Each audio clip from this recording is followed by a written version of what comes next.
परिसाच्या संगे लोह बिघडले सुवर्णाची झाली। साधारणपणे गेल्या 40-50 वर्षामध्ये संघावरती प्रचंड साहित्य निर्माण झालेलं आहे। समाजाप्रती कर्तव्याच्या भावनेतून ते करायला निघालो आणि असं वाटलं की आपण काही करण्यापेक्षा समाजानेच आपल्याला खूप दिली की संघ ही अशी व्यवस्था आहे की ती अशा अनेक कार्यकर्त्यांना प्रेरणा देते की ज्याच्यामध्ये निस्वार्थ भावनेने काम करायचं असतं। परिस्थितीनुसार आपल्या मनाला, आपल्या शरीराला, आपल्या गरजांना आकुंचन आणि प्रसारण करणं म्हणजे प्रचारक कार्य। कर्जत तालुक्यामधल्या प्रत्येक गावामध्ये स्वयंसेवी, याचं मुख्य कारण शरदराव कटककर। माणिकराव पाटलांचं वर्णन असं करता येईल की त्यांच्या नेतृत्वामुळे संघ कधी वाकला नाही, संघ कधी झुकला नाही आणि संघ कधी थकला नाही। बाबूराव मोरेंनी संघाचं काम नगर जिल्ह्यात सुरू केलं, ते गांधीजींची दुर्दैवी हत्या। हिंदुत्वाच्या विचाराला नगर जिल्ह्यातल्या बहुजन समाजाने उचलून धरले। अहिल्यानगरमधल्या लोकांनी स्वीकारलंय की हा जिल्हा हिंदुत्वाच्या विचाराचा आहे।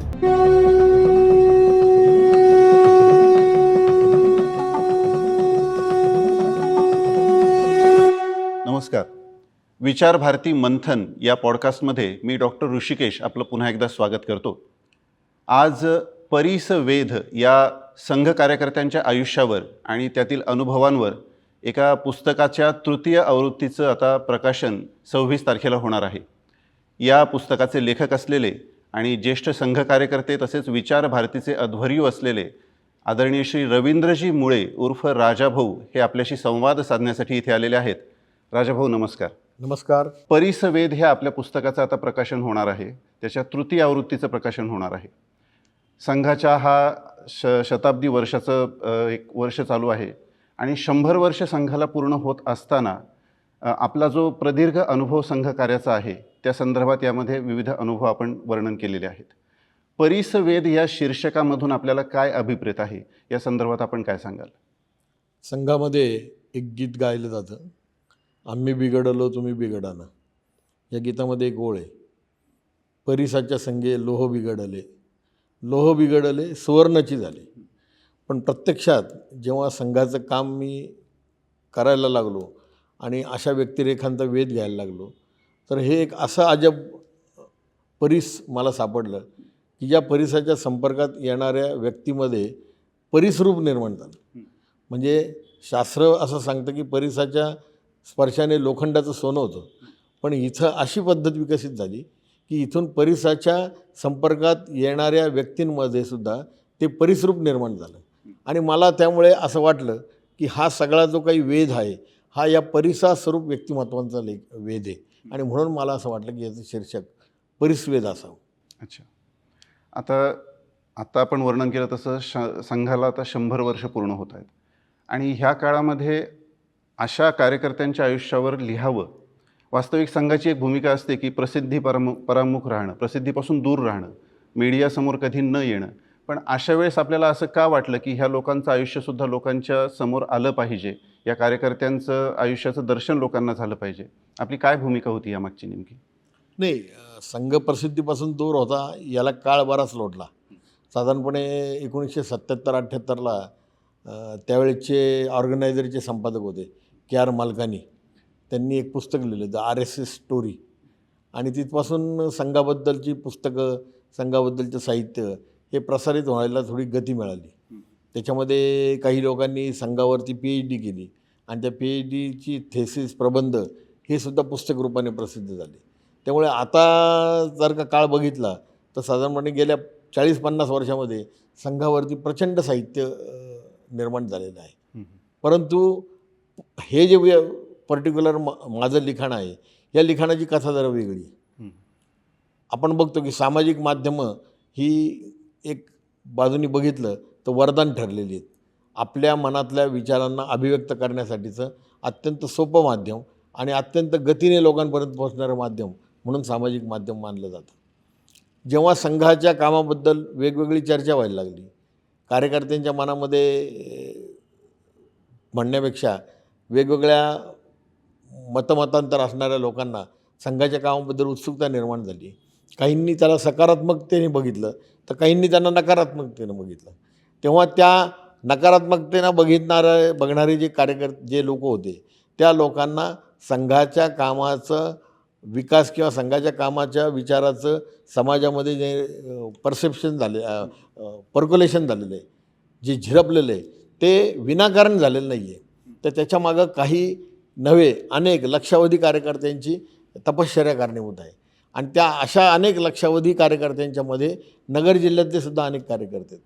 आणि त्यामुळे मला असं वाटलं की या निमित्ताने आज काम करणारे कार्यकर्ते, आज वेगवेगळ्या राजकीय पक्षात काम करणारे कार्यकर्ते आणि जे कार्यकर्ते पूर्वी काम करत होते परंतु आत्ता काही काम करण्यामध्ये थोडेसे ते कमी पडलेले आहेत, अशा सगळ्या कार्यकर्त्यांना अशा वेगवेगळ्या परिसरसमान व्यक्तिमत्वांचा जर का परिचय झाला तर ते त्यांच्या कामातून प्रेरणा घेतील आणि पुन्हा काम करायला लागतील. आणि शताब्दी वर्षात त्यांनी पुन्हा काम करायला लागणं हे आपल्या दृष्टीने खूप आनंददायी ठरेल.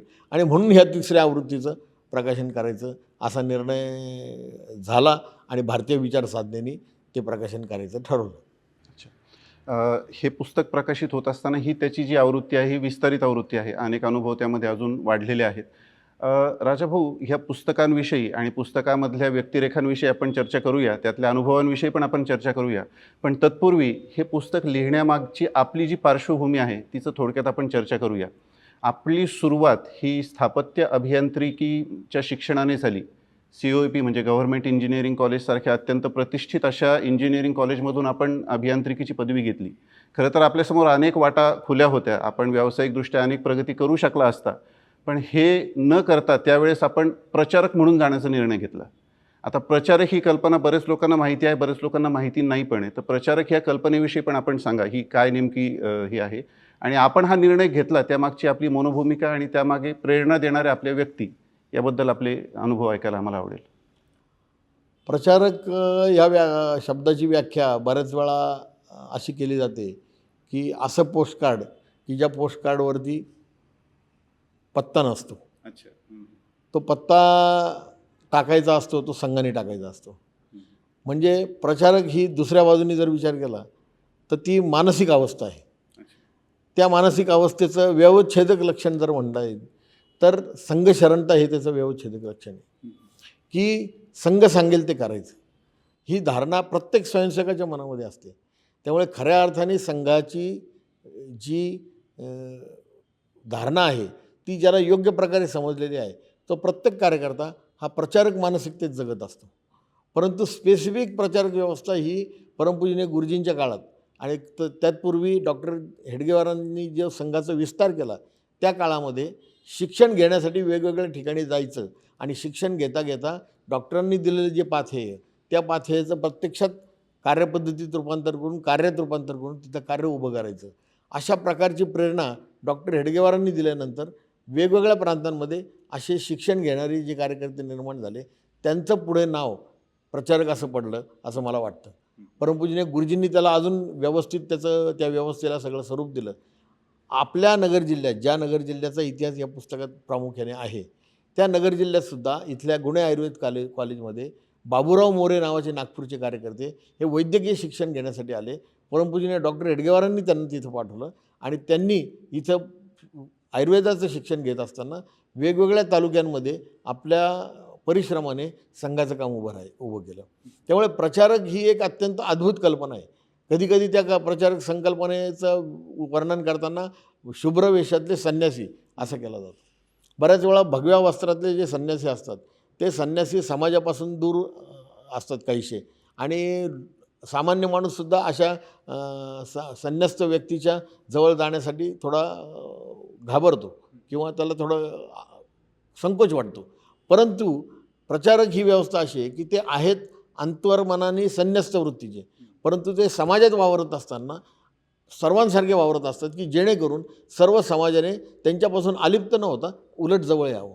आणि अशा या प्रचारक संकल्पनेचं मी लहानपणापासून निरीक्षण करत होतो. कारण आमचं घर सगळं संघाचं असल्यामुळे अनेक प्रचारक कार्यकर्ते हे घरामध्ये यायचे, घरात राहायचे, घरच्यासारखे राहायचे. त्यांचं वागणं व्यवहार त्यांचं दिनक्रम हा सगळा बघितला जायचा आणि असं वाटायचं की ही अशा प्रकारची अद्भुत जीवनपद्धती ही यांना कशी साध्य झाली असेल आणि म्हणून आपणसुद्धा त्या जीवनपद्धतीचा कधीतरी अंगीकार केला पाहिजे असं मनामध्ये घोळत होतं.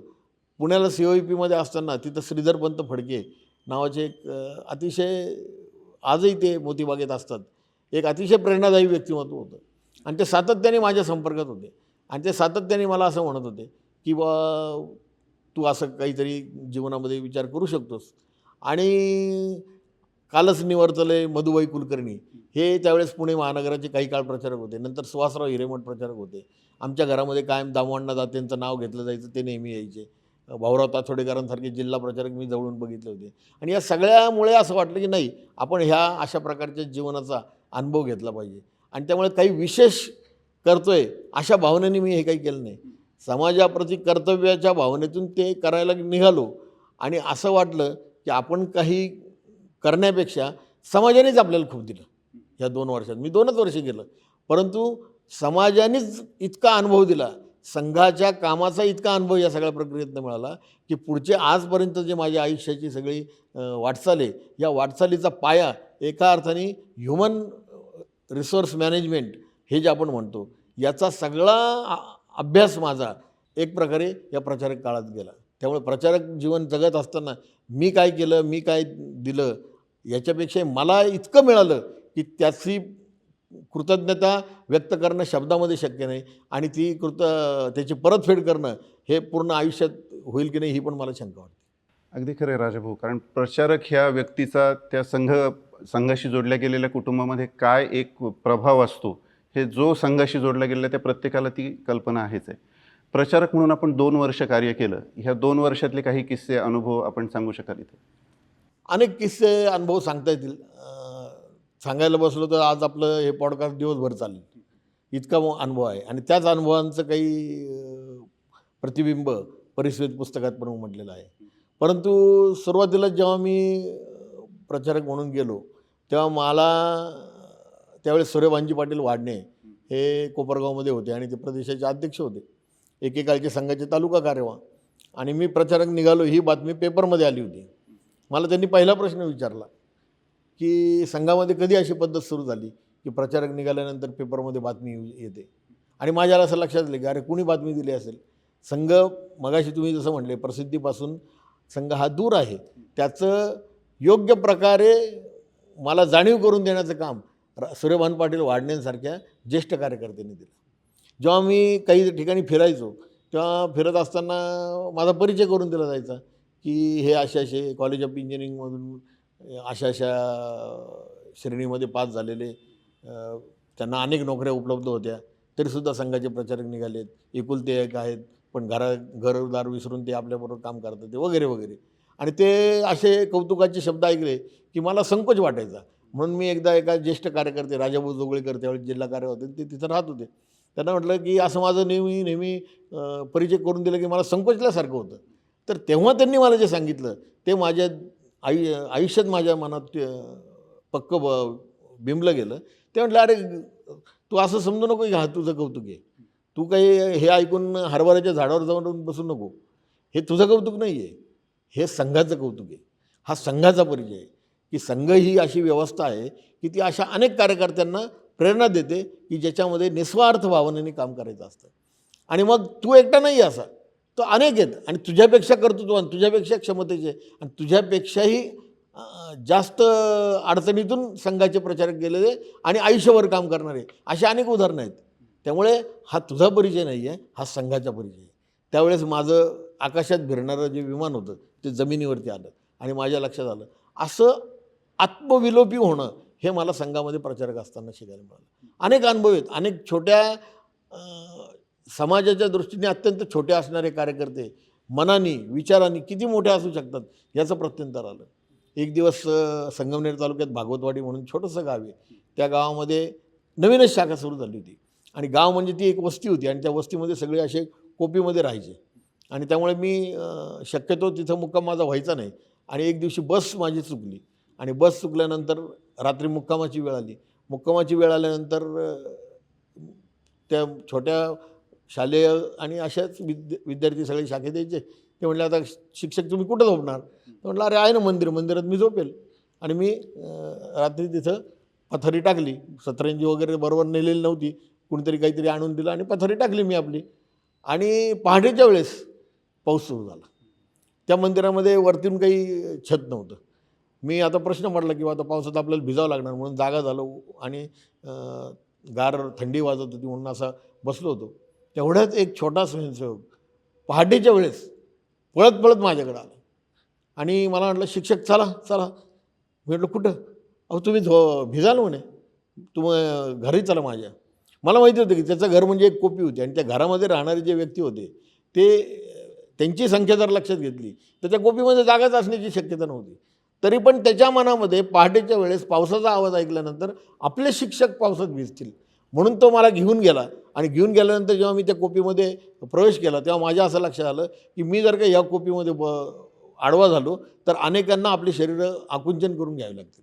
परंतु त्या सगळ्यांनी आपली शरीरं आकुंचन करून घेतले आणि मला जागा दिली. हा जो काही मनाचा मोठेपणा आहे, शरीर आकुंचन करून घ्यायचं आणि मनाच्या मोठेपणा दाखवून आपल्या घर विस्तीर्ण करायचं, ही जी काही अनुभव आहे ना, हा अनुभव आयुष्यभर विसरण्यासारखा नाही आहे. एखादा सण येतो आणि त्या सणाला आपण कोणाच्यातरी घरी असतो आणि पहिल्यांदाच असं झालं की एका कार्यकर्त्याच्या घरी रक्षाबंधनाच्या दिवशी मी होतो. तो पहिला रक्षाबंधनाचा उत्सव प्रचारक काळातला होता आणि त्यांच्या घरामध्ये सगळ्या त्यांच्या बहिणी आलेल्या होत्या आणि मी असा एखादा चोरासारखं मला भाव निर्माण झाला होता. मी आपलं कशी आंघोळ करून आवरून कोपऱ्यात जाऊन बसलो होतो की आता यांचा रक्षाबंधनाचा उत्सव असणार, कार्यक्रम असणार, आपल्या बहिणी लांब आहेत, असं मनात एक मानवी मन म्हणून सहज विचार येत होता आणि मी त्यामुळे माझं अंग चोरून म्हणा असं बसलेलो होतो. आणि तेवढंच मला तिथल्या घरातल्या त्या कार्यकर्त्याच्या वडिलांचा फोन आला, चला म्हणे. म्हटलं कुठं? या इथं बसा म्हणे पाटावर रांगोळी काढलेली होती आणि मला सर्वांच्या आधी तिथं सन्मानाने बसवून सगळ्या घरातल्या महिलांनी, बहिणींनी, सगळ्यांनी माझी रक्षाबंधन केलं आणि माझा हात पूर्ण भरून गेला. कोण कुठला, मी त्यांच्या घरामध्ये राहतो आहे आणि त्या घरातला सगळा जो काही, ते घर एक ग्रामीण भागातलं असं घर होतं की ज्या घरामध्ये साधारणपणे महिला पुढे येत नाहीत, पण अशा घरातल्या सगळ्या माझ्या भगिनींनी मला रक्षाबंधनाचा उत्सव, माझ्या आयुष्यातला सर्वात मोठा रक्षाबंधन उत्सव केला. हे जे काही नातं आहे, हे नातं निर्माण होण्याचा जो काही अनुभूती आहे, ही अनुभूती संघप्रचारक काळात सातत्याने येत गेली आणि त्या अनुभूतीतूनच आयुष्यभर संघाचं काम करायचं हा निश्चय माझा पक्का होत गेला. नक्कीच. आणि ही प्रेरणा आपल्याला त्या प्रसंगांमधून मिळत गेली आणि आपला दृढ निश्चय होत गेला. आपणही संघकार्यामध्ये आपल्या नंतरच्या आयुष्यामध्ये पण सतत राहिला. प्रचारकांविषयीच आपण बोलत आहोत. आपल्या पुस्तकामध्ये सुद्धा अनेक प्रचारकांविषयी आणि त्यांच्या अनुभवांविषयी आपण सांगितलेलं आहे.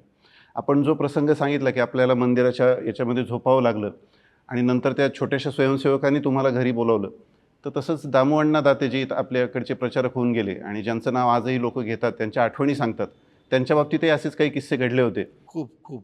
तर त्यांच्याविषयी आपण काय सांगाल? दामूअण्णांचं 1952 साली नगर जिल्ह्यामध्ये ते प्रचारक म्हणून आले.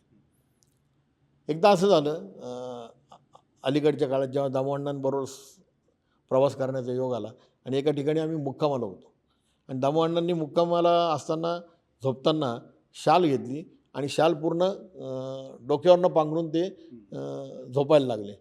तर मी त्यांना म्हटलं, दामूअण्णा तुम्हाला डोक्यावरनं शाल घेऊन पांघरायची कशाला गरज आहे, तुमचा श्वास नाही का कोंडत? ते म्हणे, अरे मला ही आयुष्यभराची सवय लागली आणि ती सवय म्हणे तुझ्या नगर जिल्ह्याने मला लावली. म्हटलं कसं काय दामूअण्णा? ते म्हटले, मग त्यांनी किस्सा सांगितला आणि तो किस्सा ऐकल्यानंतर माझ्या अंगावर काटा उभा राहिला. ते म्हटले, राहुरीमध्ये सगळे कार्यकर्ते जे स्वयंसेवक नवीन संघामध्ये आले होते ते सगळेजणं एकेकाळच्या स्वातंत्र्य सैनिक असणाऱ्या कुटुंबांमधून आलेले मुलं होते. ते तरुण संघामध्ये आकर्षित झाले होते, पण त्यांच्या घरातल्या सगळ्या लोकांना संघाबद्दल अतिशय राग होता आणि त्या रागाचं मुख्य कारण जे होतं ते गांधी हत्येबद्दल, संघाबद्दल असलेला गैरसमज.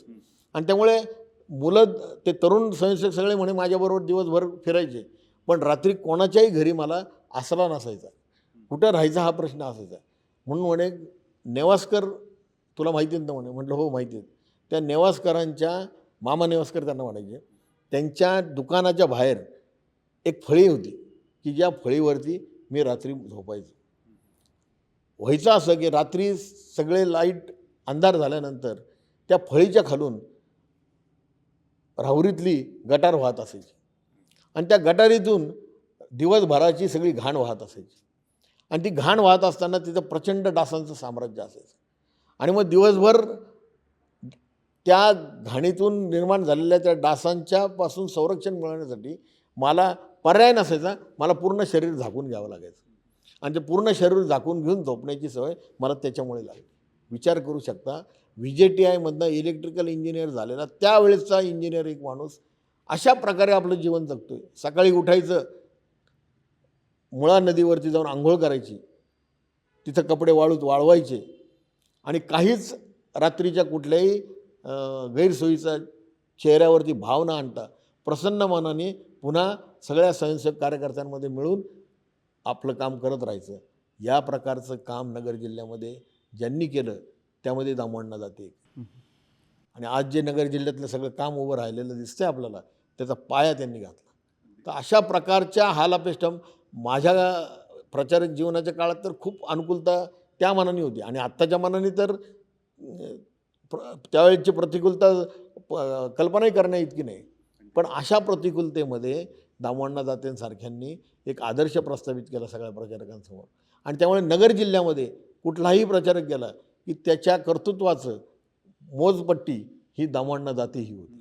त्यामुळे दामोअण्णा दातेंच्या कार्यकाळामध्ये त्यांनी केलेल्या कामाची तुलना नगर जिल्ह्यातल्या प्रत्येक प्रचारकाची केली गेली. एवढं मोठं काम दामोअण्णा दातेंनी उभं करून दाखवलेलं आहे. आणि त्यामुळे असे अनेक प्रचारकांचे अनेक अनुभव वेगवेगळे पाहायला मिळतात. संकोच करून घेणं, आपल्या स्वतःच्या गरजांचा संकोच करणं, हे प्रचारकांनी आपल्या व्यवहाराने आणि कर्तृत्वाने दाखवून दिलं. की परिस्थिती कशी आहे, तो प्राण्याचं वैशिष्ट्य आपल्याला माहिती आहे की तो परिस्थितीनुसार संकुचित पावतो, आकुंचन पावतो, प्रसारण पावतो, आकुंचन पावतो, प्रसारण पावतो. परिस्थितीनुसार आपल्या मनाला, आपल्या शरीराला, आपल्या गरजांना आकुंचन आणि प्रसारण करणं म्हणजे प्रचारक कार्य. आणि नगर जिल्ह्यामध्ये असं दामोअण्णा दातेंसारख्या कार्यकर्त्यांना वारंवार करावं लागलं. कधी उपाशी राहावं लागलं, कधी अन्य काही पाऊस असेल तर पावसापासून संरक्षण नाही, ऊन असेल तर उन्हापासून संरक्षण नाही, थंडी असेल तर थंडीपासून संरक्षण नाही. हवामानाच्या विपरीत जाऊन परिस्थितीला सामोरं जात, कधी पायी चालत, कधी सायकलवरती, कधी क्वचितच दुचाकी वाहन आणि चारचाकी वाहन तर खूपच लांब. अशा परिस्थितीमध्ये माणसं जोडत पूर्वीच्या प्रचारकांनी नगर जिल्ह्यामध्ये काम केलं. शरदराव कटककर म्हणून कार्यकर्ते कर्जत तालुक्यामधल्या प्रत्येक गावामध्ये स्वयंसेवक आहे. याचं मुख्य कारण शरदराव कटककर. शरदराव कटककर पुण्याहून निघाले, तेही असेच MSc झालेले विद्वान असणारे त्यावेळेचे कार्यकर्ते कर्जतमध्ये आले आणि कर्जतमध्ये अक्षरशः प्रत्येक गावामध्ये ते पायी हिंडले. आजही तुम्ही गेले कर्जत तालुक्यात तर तुम्हाला असं एकही गाव सापडणार नाही की ज्या गावातल्या एखाद्या घरामध्ये, एखाद्या व्यक्तीमध्ये शरदराव कटककरांचं नाव निघत नाही. वेगवेगळ्या पक्षात ते लोक काम करत असतील, परंतु वेगवेगळ्या पक्षात काम करणारे लोकसुद्धा शरदराव कटककरांच्या त्यागाच्या आणि त्यांच्या कर्तृत्वामुळे प्रभावित झालेले आणि त्यामुळे संघाचे स्वयंसेवक बनलेले असे अनेक घरं, अनेक व्यक्तिमत्व आपल्याला पाहायला मिळतात. ही सगळी पार्श्वभूमी जी आहे नगर जिल्ह्यातली, याच्या आधारावरती संघाचं काम उभं राहिलेलं आहे. अगदी खरं आहे राजाभाऊ. आणि असं म्हटलं जातं संघाच्या बाबतीमध्ये की संघाचं जे कार्य आहे हे दैवी कार्य आहे, पण याचा जो रस्ता आहे तो कंटकाकीर्ण रस्ता आहे असं आपण प्रार्थनेमध्येच म्हणतो. पण त्याच्या आधी आपण म्हटलेलं असतं की हा स्वयंस्वीकृत म्हणजे स्वतःच स्वीकारलेला आहे. हे प्रचारकी जीवनामध्ये आपल्याला दिसून येतं की आपली सगळी जी मोहमाया त्याग करून ते बाहेर पडतात. खरं तर एक घर सोडतात पण अख्खा समाजच त्यांचं घर बनून जातो, अशी ती प्रचारकांची कथा. आणि त्याबद्दल आपण आत्ता सांगितलं. पुढेही अनेक प्रचारकांनी नगर जिल्ह्याचं जे संघाचं फाउंडेशन आहे ते करण्यामध्ये त्यांची मोठी भूमिका होती. त्या संदर्भातही आपण बोलूया. यांच्या बाबतीतही, दामोअण्णांच्या बाबतीतही नंतर त्यांच्या वृद्धापकाळाच्या काळामध्ये माणिकराव पाटलांचा जेव्हा सत्कार समारंभ होता त्या संदर्भातली एक आठवण तुम्ही पुस्तकामध्ये लिहिलेली आहे, तर तीही आम्हाला ऐकायला आवडेल. अजून एक विषय याच्यातला असा आहे की मगाशी तुम्ही जसं म्हटले तसं प्रचारक ही एक मानसिक अवस्था आहे. त्यामुळे दामोअण्णा दाते, शरदराव कटककर, आप्पा ओलतीकर, भाऊराव चाचोडेकर, अलीकडच्या काळामध्ये प्रसादराव जाफराबादकर, यशवर्धन वाळिंबे, हा अगदी अलीकडच्या काळातले हे सगळे प्रचारक नगर जिल्ह्याने बघितले. वैशिष्ट्य असं की नगर जिल्ह्यामध्ये दीर्घकाळ काम करणारे जे प्रचारक होते ते बऱ्याचपैकी त्याच्यातले प्रचारक हे आयुष्यभर प्रचारक राहिले. आज वेगवेगळ्या क्षेत्रामध्ये ते काम करतात. अतुलजी लिमये पश्चिम महाराष्ट्र प्रांताचे प्रांत प्रचारक असताना त्यांचा नगर जिल्ह्याशी संबंध आला. ते आज अखिल भारतीय सहसरकार्यवाह आहेत. विजयराव पुराणिक नगर जिल्ह्याचे जिल्हा प्रचारक होते. ते सेवा भारतीचे आज अखिल भारतीय संघटन मंत्री आहेत. शिरीषराव भेडसगावकर नगर जिल्ह्यात विभाग प्रचारक होते. ते आज संस्कृत भारतीचे अखिल भारतीय अधिकारी आहेत. असे सगळे अधिकारी, सुहासराव हिरेमठ असतील, त्यांचा पश्चिम महाराष्ट्रात प्रचारक असताना नगर जिल्ह्याशी संबंध आला. याच्या बरोबरीने व्यावसायिक कार्यकर्तेसुद्धा ह्या प्रचारक मानसिकतेत काम करणारे होते. ही एक नगर जिल्ह्याच्या कामाचं वैशिष्ट्य म्हणते. आणि त्याच मांदियाळीतलं सर्वात मोठं नाव म्हणजे माणिकराव पाटील. माणिकरावांचं पार्श्वभूमी जर विचार केली तर संपूर्णपणे काँग्रेसच्या चळवळीतली. परंतु ते पुण्यामध्ये शिकायला गेले आणि पुण्यामध्ये शिकायला गेल्यानंतर त्यांचा आपटे परिवाराशी संपर्क आला. ते तिथं खोली घेऊन राहत होते आणि तिथं त्यांचा तिथल्या शाखेत जाण्याचा संपर्क आला. तिथून ते प्रथम वर्ष, द्वितीय वर्ष आणि परमपूजनीय डॉक्टर एडगेवारांच्या उपस्थितीमध्ये त्यांचं तृतीय वर्ष पूर्ण झालं. ते पूर्ण झाल्यानंतर ते वकिली करायला जेव्हा नगर जिल्ह्यामध्ये आले आणि त्याच दरम्यान जेव्हा दामोअण्णा दाते नगर जिल्हा प्रचारक झाले, तेव्हा एकूण त्यावेळेच्या सामाजिक स्थितीचा विचार करता माणिकराव पाटलांपुढं प्रचंड मोठी राजकीय प्रतिष्ठेची संधी उपलब्ध होती. परंतु माणिकराव पाटलांनी हा कंटक आकिरणा मार्ग तुम्ही जसं म्हटले तसा निवडला. आणि तो निवडत असताना माणिकराव पाटील हे नगर जिल्ह्याचं नेतृत्व म्हणून प्रस्थापित करण्यासाठी त्याबरोबरीने दामोअण्णा दातींनी प्रयत्न केले. आणि त्यातून माणिकराव पाटलांचं वर्णन असं करता येईल की त्यांच्या नेतृत्वामुळे संघ कधी वाकला नाही, संघ कधी झुकला नाही आणि संघ कधी थकला नाही. जसे माणिकराव त्यांच्या व्यक्तिमत्वामध्ये कडक अगदी हो होते, जसे ते ताठ उभे राहायचे, त्यांनी संघाचा कणासुद्धा तेवढाच ताठ ठेवला. आणि मग अशा प्रकारच्या दीर्घकाळ ज्या व्यक्तिमत्वाबरोबर आपण काम केलेलं आहे त्या व्यक्तीचा अमृत महोत्सव आहे हे जेव्हा दामोअण्णांना कळलं तेव्हा दामोअण्णा निश्चित आनंदित झाले होते. मला तेव्हा आठवतं की आम्ही पहिल्यांदा जेव्हा मुकुंदराव पणशीकरांकडं हा विषय घेऊन गेलो तेव्हा मुकुंदरावांनी सांगितलं की अवश्य तुम्ही हा कार्यक्रम करा, पण ह्या कार्यक्रम करताना तो असा भव्य दिव्य कार्यक्रम करा की समाजाला हे कळलं पाहिजे की माणिकरावांकडं त्यावेळेस ज्या काही राजकीय संधी उपलब्ध होत्या त्याच्यापेक्षाही मोठं व्यक्तिमत्व माणिकराव होतं आणि त्याच्यापेक्षाही मोठं सामाजिक अधिष्ठान त्यांना संघकामामुळे मिळालं. आणि त्यामुळे आम्ही अतिशय प्रचंड मोठा असा तो कार्यक्रम करायचा ठरवला. त्यावेळेस मला आठवतं आहे की विजयराव पुराणिक जिल्हा प्रचारक होते, अरुणराव धर्माधिकारी, शांतीबाई चंदे, असे सगळे कार्यकर्ते मिळून आम्ही सगळी त्याची रचना करत होतो. आणि अशाच वेळेस नेमका घडलं की दामोअण्णा दातेंना वैद्यकीय उपचारासाठी मुंबईला दाखल करावं लागलं जसलोक हॉस्पिटलमध्ये. आणि एक दिवशी अचानक माझ्या त्यावेळेस मोबाईल फोन नव्हते आणि अचानक माझ्या लँडलाईन फोनवरती फोन आला, मी दामोदर दाते बोलतो आहे. कधीच मी दामोदर दाते हे नाव ऐकलेलं नव्हतं आणि त्यामुळे मला एक क्षण असं झालं की कोणाचा फोन आहे लक्षात येईना. अरे म्हणे मी दामोअण्णा बोलतो आहे. म्हटलं बोला दामोअण्णा. आणि मी पुढचं बोलायच्या आत दामोअण्णांचा पलीकडून हमसाहमशी रडण्याचा आवाज आला. जे माझ्या वडिलांच्या स्थानी, वडिलांइतकेच परिचित, वडिलांइतकेच जवळकीचे अशी व्यक्ती पलीकडच्या फोनवरून रडते, यांनी मी कावरावारा झालो, मला सुचेना काही. आणि मग त्यांनी सावरलं आणि मी पण विचारलं काय झालं दामोअण्णा. ते म्हणे माणिकराव पाटलांच्या सत्काराच्या कार्यक्रमाची तयारी कशी चालू आहे. मी म्हटलं चालू आहे. ते म्हटले अरे मी असा इथे येऊन पडलो आहे, माझी खूप इच्छा आहे कार्यक्रमाला यायची, पण मला डॉक्टर परवानगी देत नाही आहे. मग काय काय तयारी झाली आहे.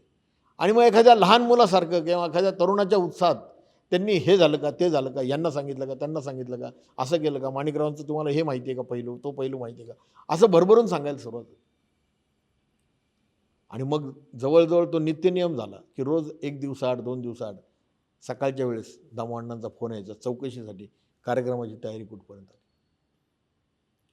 नंतर जेव्हा दादा इदते प्रांत कार्यवाह होते आणि ते नगरला या कार्यक्रमासाठी बैठकीसाठी कार्यक्रमाच्या निमित्ताने बैठक होती आणि रज्जूभैया 5 दिवस राहणार होते. दादा इदते त्यांना दवाखान्यात भेटायला गेले. तर दादा इदतेंनी नंतर इथं आल्यानंतर सांगितलं की अरे म्हणे मी जेव्हा त्यांना भेटायला गेलो आणि नगरला मी चाललो आहे असं त्यांना सांगितलं, कार्यक्रमाला चाललो आहे सांगितलं, तेव्हा माझ्या गळ्यात पडून हमसाहमशी दामोअण्णा रडले. म्हणजे प्रचारक जीवनामध्ये स्वतःच्या भावनिक संकोच करून घेतल्यानंतर एक अशी वेळ येते की ज्या वेळेस स्वतःच्या भावनांना आवर घालणंही शक्य होत नाही आणि दामोअण्णांसारखा अत्यंत भावनिक असणारा माणूस, त्यांच्या त्या भावना जेव्हा दादाईचा त्यांनी आम्हाला सांगितला तेव्हा आम्ही बसलेले जे कार्यकर्ते होते त्यांच्या डोळ्यामध्ये पण पाणी आलं. योगायोग कसा असतो बघा, दामोअण्णा जेव्हा गेले तेव्हा दामोअण्णा आणि माणिकराव हे एकत्रच प्रवास करत होते आणि नगरहून पुण्याला जात असताना एका गाडीत बसलेले असताना दामोअण्णा माणिकरावांची चर्चा करता करता दामोअण्णांनी मान टाकली. परमेश्वराचा योग म्हणा, दैवी योग म्हणा, काय असतो, एकमेकांचे भावबंध अनुबंध काय असतात, याचं इतके असं उत्कृष्ट उदाहरण कुठलं नसेल. याला उत्कृष्ट म्हटलं पाहिजे कारण ते खरंच भावनिक अनुबंध आहे, परंतु तो प्रसंग पण हृदयात राहत होता, हृदयस्पर्शी प्रसंग होता. अगदी आणि अशा प्रकारचं एक व्हिजन ठेवून त्या ठिकाणी नेतृत्व उभं करणं आणि त्या ठिकाणी व्यवसाय करत असताना व्यवसाय करत संघाचं कामाला खऱ्या अर्थाने नेतृत्व देणं, अशा प्रकारचं महाराष्ट्रातलं माणिकराव हे अत्युच्च दर्जाचं उदाहरण आहे. माणिकरावांना काँग्रेसमध्ये आणण्यासाठी खूप नेते मंडळी प्रयत्न करत होते. त्यांचे सगळे नातेवाईक हे काँग्रेसमध्ये होते. त्यांचे जे सासरवाडी होती ती नाशिकचे वाघ म्हणून काँग्रेसचे कार्यकर्ते होते. आणि जेव्हा त्यांच्या लग्नाचा मुहूर्त काढायची वेळ आली तेव्हा माणिकरावांनी सांगितलं की ज्या दिवशी गोळवलकर गुरुजी, परमपूजनीय गोळवलकर गुरुजींना वेळ असेल तो माझ्या लग्नाचा मुहूर्त असेल. योगायोग असा होता की नगर जिल्ह्यातले एक काँग्रेसचे दिग्गज पुढारी शंकरराव कोल्हे आणि त्यांचं लग्न एकाच मांडवात होणार होतं आणि ते एकाच मांडवात झालं. पण शंकरराव कोल्हेंच्या लग्न आणि तुमच्या लग्नाची तिथी एकच जुळवायची आहे असं जेव्हा माणिकरावांना सांगितलं तेव्हा माणिकराव म्हटले की गुरुजींची तिथी उपस्थिती ती माझी लग्नाची तिथी असेल, तुम्ही त्यांची तिथी काय करायची ते तुम्ही ठरवा. पण मग त्यांच्या सासऱ्यांनी एकत्र तो मेळ घालून आणला आणि परमपूजनीय गोळवलकर गुरुजी माणिकरावांच्या लग्नाला होते. गोळवलकर गुरुजींचे जे नगर जिल्ह्यातले काही आवडते स्वयंसेवक होते त्याच्यामध्ये एक माणिकराव होते, एक अण्णा बागुल होते, एक अण्णासाहेब खेर होते. या सगळ्यांची गोळवलकर गुरुजींचा 1 to 1 संपर्क होता.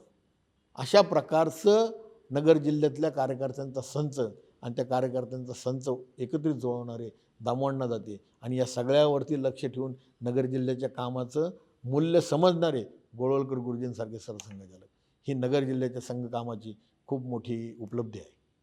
अगदी खरं आहे राजाभाऊ, आपण मगाशी बोलताना फार सुंदर शब्द वापरला, अनुबंध, की ह्या नात्याला काय नाव द्यावं, तर अनुबंध किंवा भावबंध याशिवाय दुसरं नाव आपण याला देऊ शकत नाही. आणि अशा अनेक देवदुर्लभ कार्यकर्त्यांमुळे नगर जिल्ह्यामध्ये संघाचं कार्य उभं राहिलं. जो जिल्हा पूर्वी संघाला अत्यंत प्रतिकूल होता, की जिथे संघाचं नावसुद्धा उच्चारणं महाकठीण होतं, अशा जिल्ह्याचं रूपांतर आज अहमदनगरचं अहिल्यानगरमध्ये झालं. हा फार मोठा प्रवास आहे आणि या प्रवासामधले काही क्षण आपण सांगितले, पण याचे काही टप्पे आपण जवळून पाहिलेले आहेत संघकार्य करत असताना आणि त्यामधले ज्यांचं यामध्ये कॉन्ट्रीब्युशन होतं अशा अनेक लोकांविषयी आपण पाहिलेलं आहे. त्यांच्याविषयी आपण काय सांगाल? जर टप्पे म्हटले ना तर एक टप्पा जो आहे तो बाबूराव मोरेंनी संघाचं काम नगर जिल्ह्यात सुरू केलं ते गांधीजींची दुर्दैवी हत्या, हा एक मोठा टप्पा आहे. त्यावेळेस नगर जिल्ह्यामध्ये सर्वत्र संघाचं प्रचंड काम वाढलं होतं आणि बाबूराव मोरेंच्या व्यक्तिमत्वामुळे नगर जिल्हा हा महाराष्ट्रातला असा जिल्हा होता की ह्या जिल्ह्यामध्ये सर्वव्यापी सर्वस्पर्शी असं संघाचं काम उभं राहिलं. हिंदुत्वाच्या विचाराला नगर जिल्ह्यातल्या बहुजन समाजाने उचलून धरलेलं होतं आणि अशा बहुजन समाजातून निर्माण झालेले जे स्वयंसेवक होते ते स्वयंसेवक संघाचं नेतृत्व करत होते आणि अत्यंत निष्ठेने करत होते.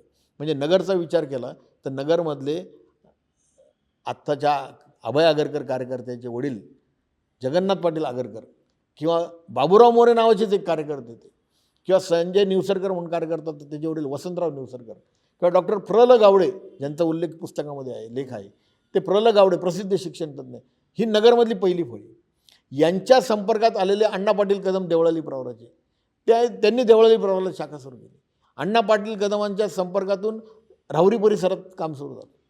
सूर्यभान पाटील वाढणे संपर्कात आले, तिथून कोपरगाव तालुक्यात काम सुरू झालं.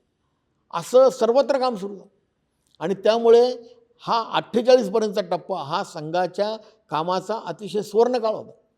42-43 साली परमपूजनीय गुरुजींनी त्यावेळेच्या फाळणीची परिस्थिती लक्षात घेऊन स्वयंसेवकांना आवाहन केलं होतं प्रचारक म्हणून जाण्यासाठी. तर नगर जिल्ह्यातनं जास्तीत जास्त स्वयंसेवक 1 वर्षासाठी पूर्ण वेळ निघाले होते. तुकाराम पाटील म्हणून संगमनेरचे एक कार्यकर्ते होते. नंतर मला प्रचारक जीवनामध्ये त्यांची भेट झाली आणि भेट झाल्यानंतर मला कळलं की ते 42-43 साली संघाचे प्रचारक म्हणून गेले आणि त्यानंतर त्यांची जी आर्थिक घडी विस्कटली होती ती आर्थिक घडी पुन्हा नीट बसली नाही, पण त्यांनी त्याची कधी फिकीर केली नाही. असे अनेक कार्यकर्ते 48 सालापर्यंत होते. आस्तगाव म्हणून ग्रामपंचायत आहे, त्या ग्रामपंचायतीमध्ये अण्णाजी गायकवाड ग्रामसेवक होते आणि अण्णाजी गायकवाड ग्रामसेवक असताना संघावर बंदी आली तरी जोपर्यंत मला सरसंघचालक सांगत नाही तोपर्यंत मी शाखा बंद करणार नाही म्हणून ते शाखा घेत होते. तिथल्या काँग्रेस कार्यकर्त्यांनी त्यांना ग्रामपंचायतीच्या ऑफिसमध्ये फॅनला उलटं टांगून, छताला उलटं टांगून मिरचीच्या धुऱ्या दिल्या, पण ते बदले नाही. एखादा माणूस एवढ्या अत्याचारानंतर संघकाम सोडून दिलं असतं, परंतु ते शेवटपर्यंत जिभेचा कॅन्सर झाल्यावरसुद्धा नेवाशामध्ये तालुका संघचालक असताना शेवटपर्यंत शाखेत जात होते, संघाचं काम करत होते. त्यामुळे हा 48पर्यंतचा जो टप्पा आहे हा अत्यंत महत्त्वाचा आहे. पुढं 48 सालानंतर बंदीच्या काळामध्ये आणि त्याच्यानंतर जे सामाजिक वातावरण निर्माण झालं त्या सामाजिक वातावरणातनं संघाच्या वैचारिक विरोधकांनी त्याचा फायदा घेऊन एक दमनचक्र सुरू केलं आणि या दमनचक्राच्या मुळे जे काही ध्रुवीकरण झालं त्या ध्रुवीकरणातून नगर जिल्ह्याच्या कामाला थोडी खीळ बसल्यासाठी झाली. पण तरीसुद्धा संघाचे कार्यकर्ते जे मी मगाशी वर्णन केलं असे अनेक कार्यकर्ते त्या तालुक्यांमध्ये काम करत होते आणि त्याच्यातून जे काम सुरू झालं ते काम वाढत होतं. ते वाढत असतानाच नेमकं आणीबाणी आली. त्यामुळे 48च्या बंदीनंतर 52 ते 77 ही एक मोठा टप्पा, 52 ते 75 हा एक मोठा टप्पा आहे. या 52 ते 75च्या टप्प्यामध्ये संघाच्या कामाला वेगवेगळी आव्हानं निर्माण झाली. जे व्यावसायिक कार्यकर्ते काम करत होते त्यांच्या नोकरीवरची गदा आली. जे व्यवसाय करत होते ज्यांची शेती होती त्यांची शेती नीट होणार नाही, त्यांना सोसायटीचं कर्ज मिळणार नाही, त्यांचा ऊस कारखान्यात घेतला जाणार नाही, अशा प्रकारची त्यांची आर्थिक कोंडी केली गेली आणि अशा विषम अवस्थेमध्ये घरच्या घर संघाच्या कामासाठी योगदान देत होते ज्यांचं वर्णन परिस्थितीत पुस्तकात. मग कोपरगाव तालुक्यातला बडदेंसारखा तिघा भावांचा परिवार असेल किंवा वाडणेंसारखा 3-3, 4-4 भावांचा परिवार असेल किंवा कानेगाव म्हणून गाव आहे तिथं समाजवादी पक्षाची साखर कारखान्याची युनियन होती, त्याच्यामुळे अनेकांच्या नोकऱ्या गेल्या. त्याच्यामध्ये प्रल्हाद शास्त्री कानविलकर, गोपाळराव वैद्य आणि सुरेशराव कुकडेंसारखे नावं होते की ज्यांना त्याच्यामुळे नोकरी सोडावी लागली. नोकरी असेल तर नोकरीमध्ये दबाव, व्यवसाय असेल तर व्यवसायामध्ये असहकार्य, अशा सर्व बाजूनी कोंडीमध्ये सापडलेल्या स्वयंसेवकांचं विपरीत अवस्थेमध्ये संघकर्मण आणि संघाचं काम करणं हे 52 ते 75 हा एक प्रकारे परीक्षेचा काळ संघाचा होता नगर जिल्ह्यातला. आणि 75 सालानंतर आणीबाणीमधलं अटक सत्रानंतर संघाच्या स्वयंसेवकांचं जेलमधनं सुटका आणि त्यांच्या कामाबद्दलची समाजामध्ये वाढलेली प्रतिष्ठा ह्याच्यानंतर 77 नंतर संघाच्या कामाने पुन्हा वेग घेतला. 83चा तळजाईचं शिबिरा संघाचे जास्तीत जास्त स्वयंसेवक नगर जिल्ह्यातनं गेले, तो एक मोठा हे होता. आणि त्याच्यानंतर संघाचं काम जे वाढायला लागलं साधारणपणे 85-86ला मी पुन्हा नगर जिल्ह्यात संघाचा प्रचारक म्हणून आलो आणि त्यावेळेस आम्ही एक उद्दिष्ट ठेवलं की नगर जिल्ह्यामध्ये 100 शाखा करून दाखवायच्या. नांदेडला पूजनीय बाळासाहेब देवरसांचा कार्यक्रम होता आणि पूजनीय बाळासाहेब देवरसांच्या कार्यक्रमात आपल्याला 100 शाखांचं निवेदन करायचं असं उद्दिष्ट. त्यावेळेस जिल्हा प्रचारक सुनीलराव देशपांडे होते, त्यांनी आम्ही तालुका प्रचारक होतो, मी होतो, प्रसाद लवळेकर होते, सदाशिव उपाले होते, असे आम्ही 3-4 प्रचारक इथं होतो. आम्हाला सांगितलं आणि आपण 100 शाखांचं उद्दिष्ट गाठण्यासाठी प्रयत्न सुरू केले आणि त्या 100 शाखांचं निवेदन पूजनीय बाळासाहेबांच्या उपस्थित केलं. नगर जिल्ह्याचं 100 शाखांचं निवेदन हे महाराष्ट्रातला पहिला जिल्हा होता ज्यांनी 100 शाखांचं निवेदन केलं. तो एक महत्त्वपूर्ण टप्पा संघाच्या कामाच्या दृष्टीने नगर जिल्ह्यातला. आणि त्याच्यानंतर रामजन्मभूमी आंदोलन ते आजपर्यंतचा टप्पा जो आहे तो संघाचं काम वर्धिष्णूच होत गेलं. ते वर्धिष्णू होत असं गेलं की त्याच्यानंतर समाजामध्ये पुन्हा एकदा जुनी अनुकूलता ही निर्माण व्हायला लागली. मला आठवतं की 2000 साली राष्ट्रीय जागरण अभियान होतं. संघाला 75 वर्ष पूर्ण झालेली होती आणि त्या राष्ट्रीय जागरण अभियानामध्ये प्रत्येक गावात जाऊन संघ सांगायचा असा आम्ही अखिल भारतीय कार्यक्रम ठरलेला होता. त्यावेळेस आपण प्रशिक्षण घेत होतो आणि त्या प्रशिक्षणामध्ये एक प्रश्न होता की संघावरती आरोप केले जातात, त्याच्यामध्ये संघाचा गांधी हत्येशी काय संबंध होता हा प्रश्न ग्रामीण भागात विचारला जाईल आणि त्याचं उत्तर काय द्यायचं, त्याचं खरं उत्तर काय आहे हे सगळ्यांना आपल्याला समजून सांगायचं. आम्ही त्यावेळेस सगळ्या 1550 नगर जिल्ह्यातल्या गावांमध्ये आपण संघाने संपर्क केला. पण तुम्हाला आश्चर्य वाटेल की या 1550 गावांपैकी एकाही गावामध्ये हा प्रश्न विचारला गेला नाही. कारण लोकांच्या तेव्हा लक्षात आलं होतं की ह्या हत्येशी संघाचा काहीही संबंध नाही, दुरान्वयी संबंध नाही. संघाचे स्वयंसेवक कधीही असा विचार करू शकत नाही. विचारांनी विचाराची लढाई लढायची असते. आणि गांधीजींशी काही अपवादात्मक गोष्टी सोडल्या तर गांधीजींच्या विचाराशी कुठलेही मतभेद संघाचे नव्हते. हे वाक्य तुम्हाला कदाचित काही जणांना पडणारही नाही, परंतु गांधीजींच्या विचारांचा खऱ्या अर्थाने जो काही विचार पुढे नेला आहे तो काँग्रेसने नाही नेलेला. संघाचे अनेक उपक्रम असे आहेत, संघाचे अनेक कार्यक्रम असे की जे गांधीजींना अभिप्रेत होते. आणि वेगवेगळ्या बैठकांमध्ये गांधीजींबद्दल, पंडित नेहरूंबद्दल कधीही अपशब्द किंवा टीकात्मक बोलायला परमपूजनीय गुरुजी कधीही परवानगी द्यायची नाही. कारण कुठल्याही व्यक्तीमध्ये राष्ट्रप्रेमाचा भाव हा काही ना काही जागृत असतो. अशा प्रकारची धारणा घेऊन समाजाकडे सकारात्मक पद्धतीने पाहायला पाहिजे. संघाचं काम हे प्रतिक्रियात्मक नाही, सकारात्मक आहे. संघाच्या कामामध्ये कुठल्याही व्यक्तीचा टोकाचा द्वेष हा कधीही शिकवला जात नाही. ही धारणा परमपूजनीय गुरुजींनी, परमपूजनीय डॉक्टरांनी सर्वेशाम अविरोधेनं या तत्वाखाली शिकवलेले असल्यामुळे संघाबद्दल अनेक गैरसमज जरी पसरलेले असले तरी संघाने सकारात्मक पद्धतीने जे काम केलं त्याचं यश म्हणून आज नगर जिल्ह्यातलं हे काम सगळं उभं राहिलं आहे. आणि तसे हे आजचे नगर जिल्ह्याचे टप्पे आहेत. आणि आत्ता तर अशी परिस्थिती झालेली आहे की जे कोणी एकेकाळी वेगवेगळ्या राजकीय पक्षाचे कार्यकर्ते म्हणून संघाच्या कामाचा विरोध करत होते, शाखा उभी राहू म्हणून प्रयत्न करत होते. मी तर श्रीरामपूरला शाखा घेत होतो आणि श्रीरामपूरमध्ये सगळं काँग्रेसचं वातावरण होतं. आणि लहानपणापासून त्या शाखेमध्ये 4 लोकांना पाठवायचं, त्यांनी दगडं मारायचे, शाखा बंद पाडायचा प्रयत्न करायचा. हे इतके अनुभव तिथं घेतलेले आहेत.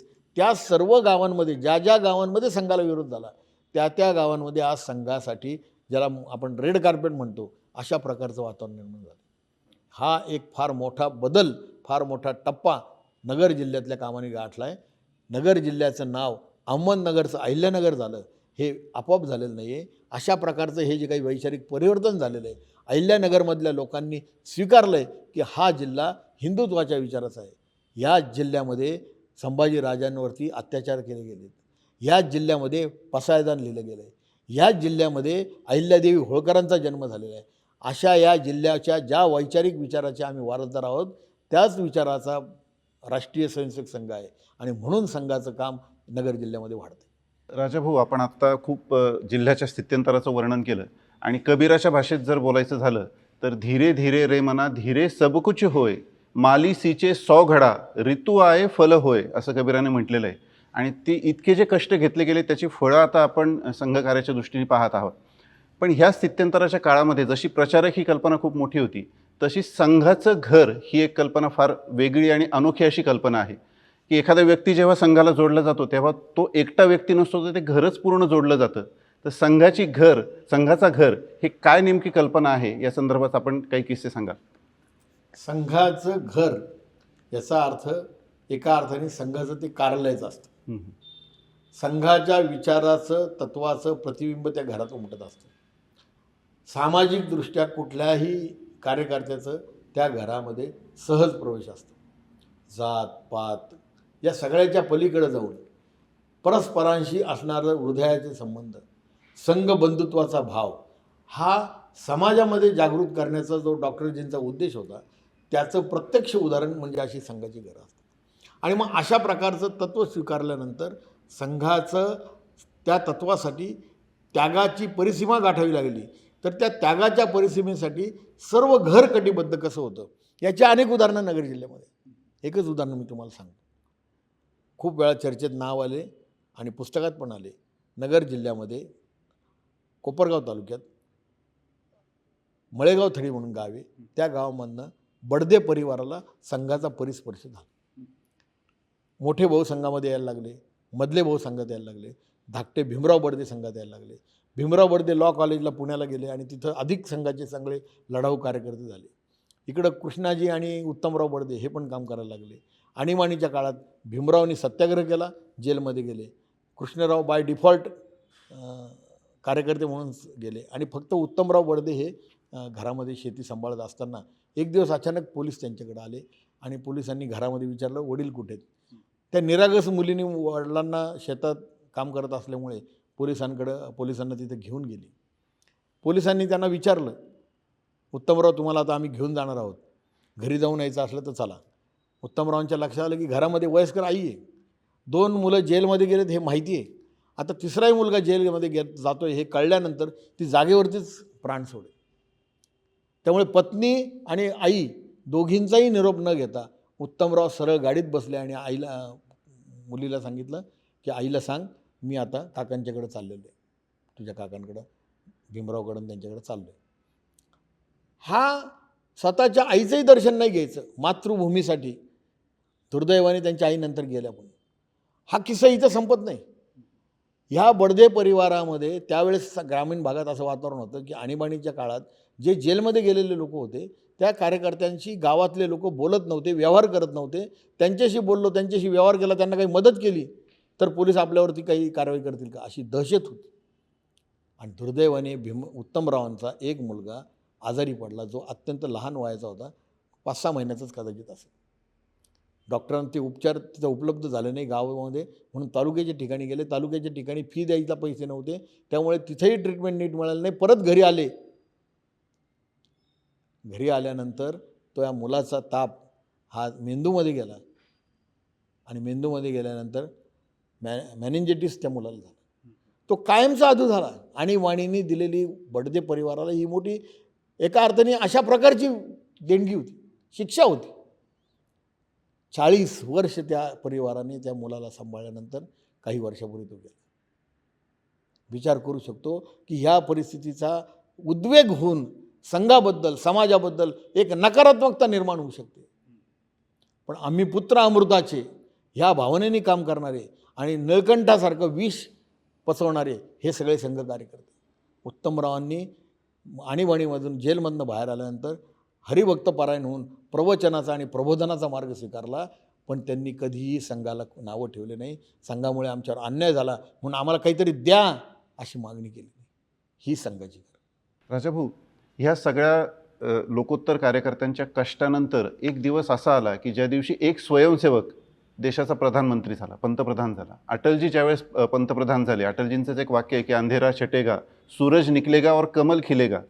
ते कमल प्रत्यक्षात केंद्रामध्ये सत्तेवर आलं आणि अटलजी पंतप्रधान झाले. अनेक स्वयंसेवकांसाठी तो अतीव आनंदाचा दिवस होता.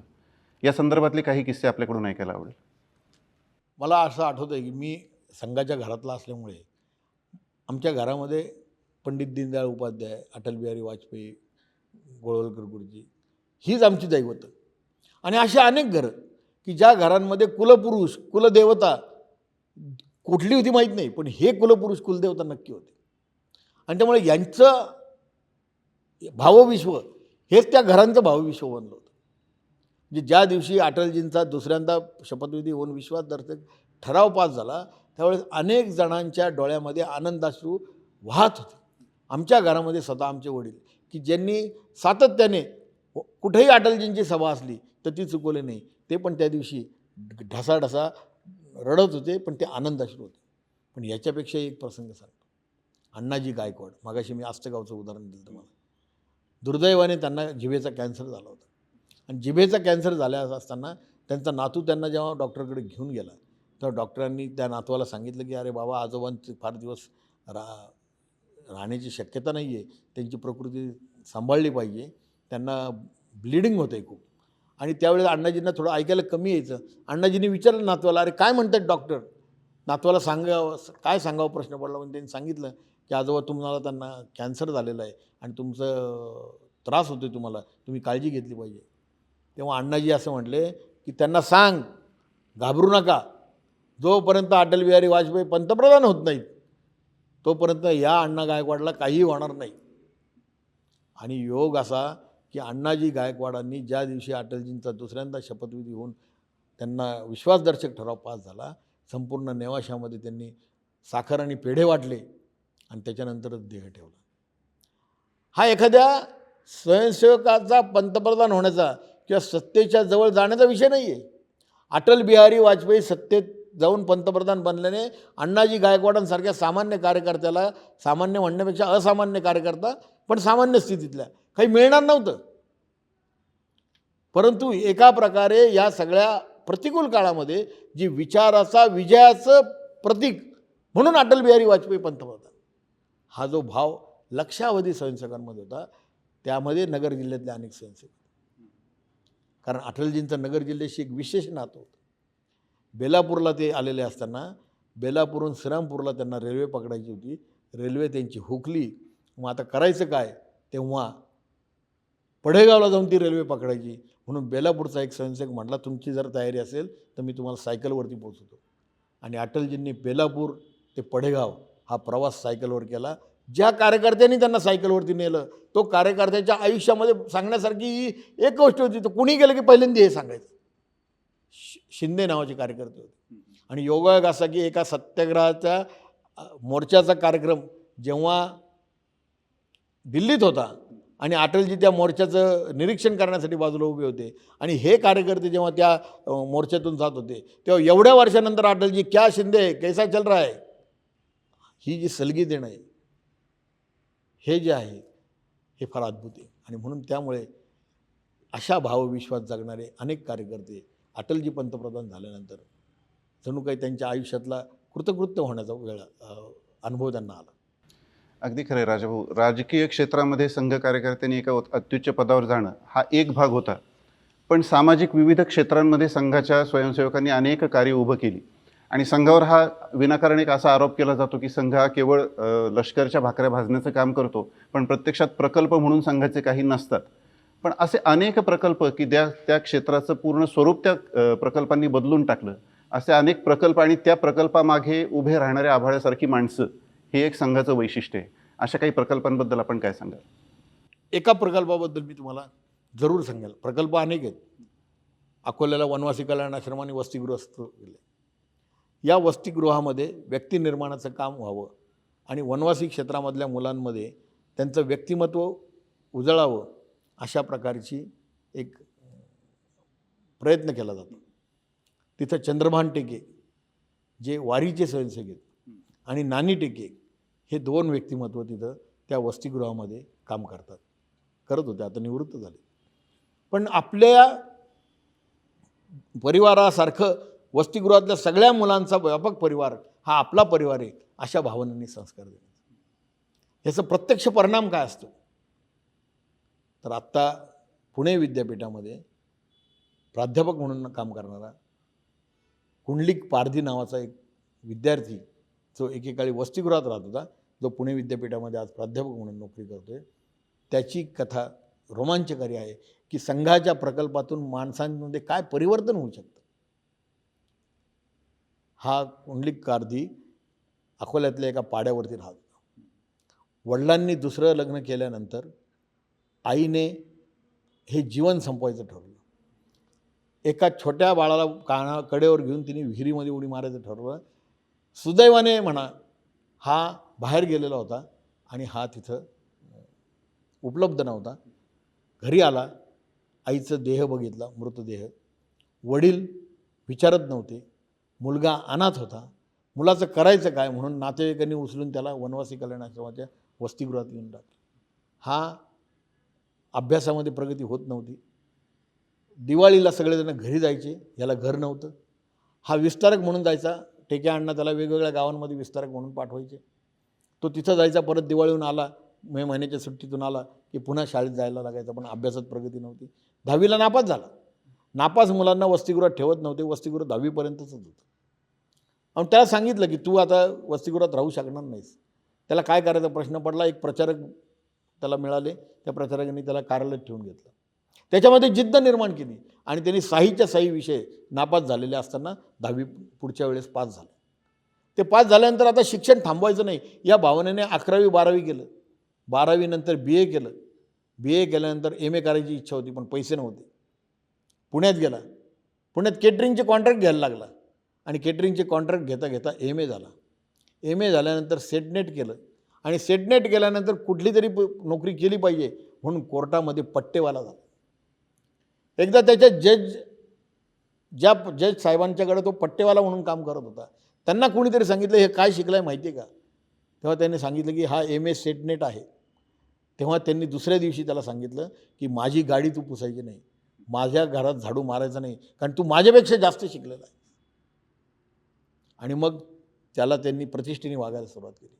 पण ह्या कार्यकर्त्याची त्या वसतिगृहामधून निर्माण झालेली प्रेरणा इतकी प्रखर आणि जिवंत होती की त्यांनी ठरवलं होतं की आपल्याला इथं थांबायचं नाही आहे, आणि म्हणून त्यांनी PhDला ॲडमिशन घेतली. PhD झाला. एका पट्टेवाल्याचा, एका वेटरचं काम करणारा विद्यार्थी वनवासी कल्याण आश्रमातल्या आत्मीयता, प्रेम याच्यातून प्रेरणा घेऊन पट्टेवाल्याचा PhD होऊन प्रोफेसर होतो. हे जे काही व्यक्ती निर्माण आहे हे प्रकल्पाच्या जिवंतपणाचं लक्षण आहे. असे प्रकल्प भारतामध्ये लक्षावधी चालू आहेत, नगर जिल्ह्यातही चालू आहेत, आणि नगर जिल्ह्यात या प्रकल्पातून काय घडू शकतं या परिवर्तनाचं हे खूप मोठं उदाहरण आहे. राजाभाऊ, नगर जिल्हा हा तसा दुष्काळी जिल्हा, विशेषतः नगरचा पाथर्डी शेवगाव हा भाग, आणि ह्या भागामध्ये पाण्याचं कायम दुर्भिक्ष, पण तिथेही असे प्रकल्प उभे राहिले की ज्यामुळं अनेक गावांचं पाण्याचं दुर्भिक्ष हे कायमसाठी दूर झालं. जलसंधारणाच्या ह्या प्रकल्पांनाही संघाची प्रेरणा होती, त्याबद्दल आपण काय सांगाल? एक मुळात लक्षात ठेवायचं की संघाची प्रेरणा असती, पण संघ काही करत नाही, समाजात घडतं सगळं. हे कोण घडवतं? तर संघाची प्रेरणा घेऊन काम करणारे अनेक स्वयंसेवक. अशा स्वयंसेवकांमधले एक स्वयंसेवक होते नंदकिशोर नातू. अशा स्वयंसेवकांपैकी एक होते शेषराव जवरे. परमेश्वराच्या योगाने या दोन भगीरथांची, एका अर्थाने म्हणता येईल, एकत्र भेट झाली, आणि ह्या दोन भगीरथांच्या एकत्रीकरणातून शेवगाव आणि पाथर्डीला तुम्ही म्हणता तसं जलसंधारणाचं प्रचंड काम उभं आहे. या सगळ्यांच्या बरोबरीने त्यावेळेस जनकल्याण समितीचं काम करणारे अनिल मोहिते त्या कामामध्ये होते. 2012 सालची गोष्ट आहे की प्रचंड दुष्काळ पडला होता, आणि या दुष्काळामध्ये अन्नाचं दुर्भिक्ष नव्हतं, पाण्याचं दुर्भिक्ष होतं. जनावरं असतील, माणूस असेल, पाणी त्याला मिळत नव्हतं.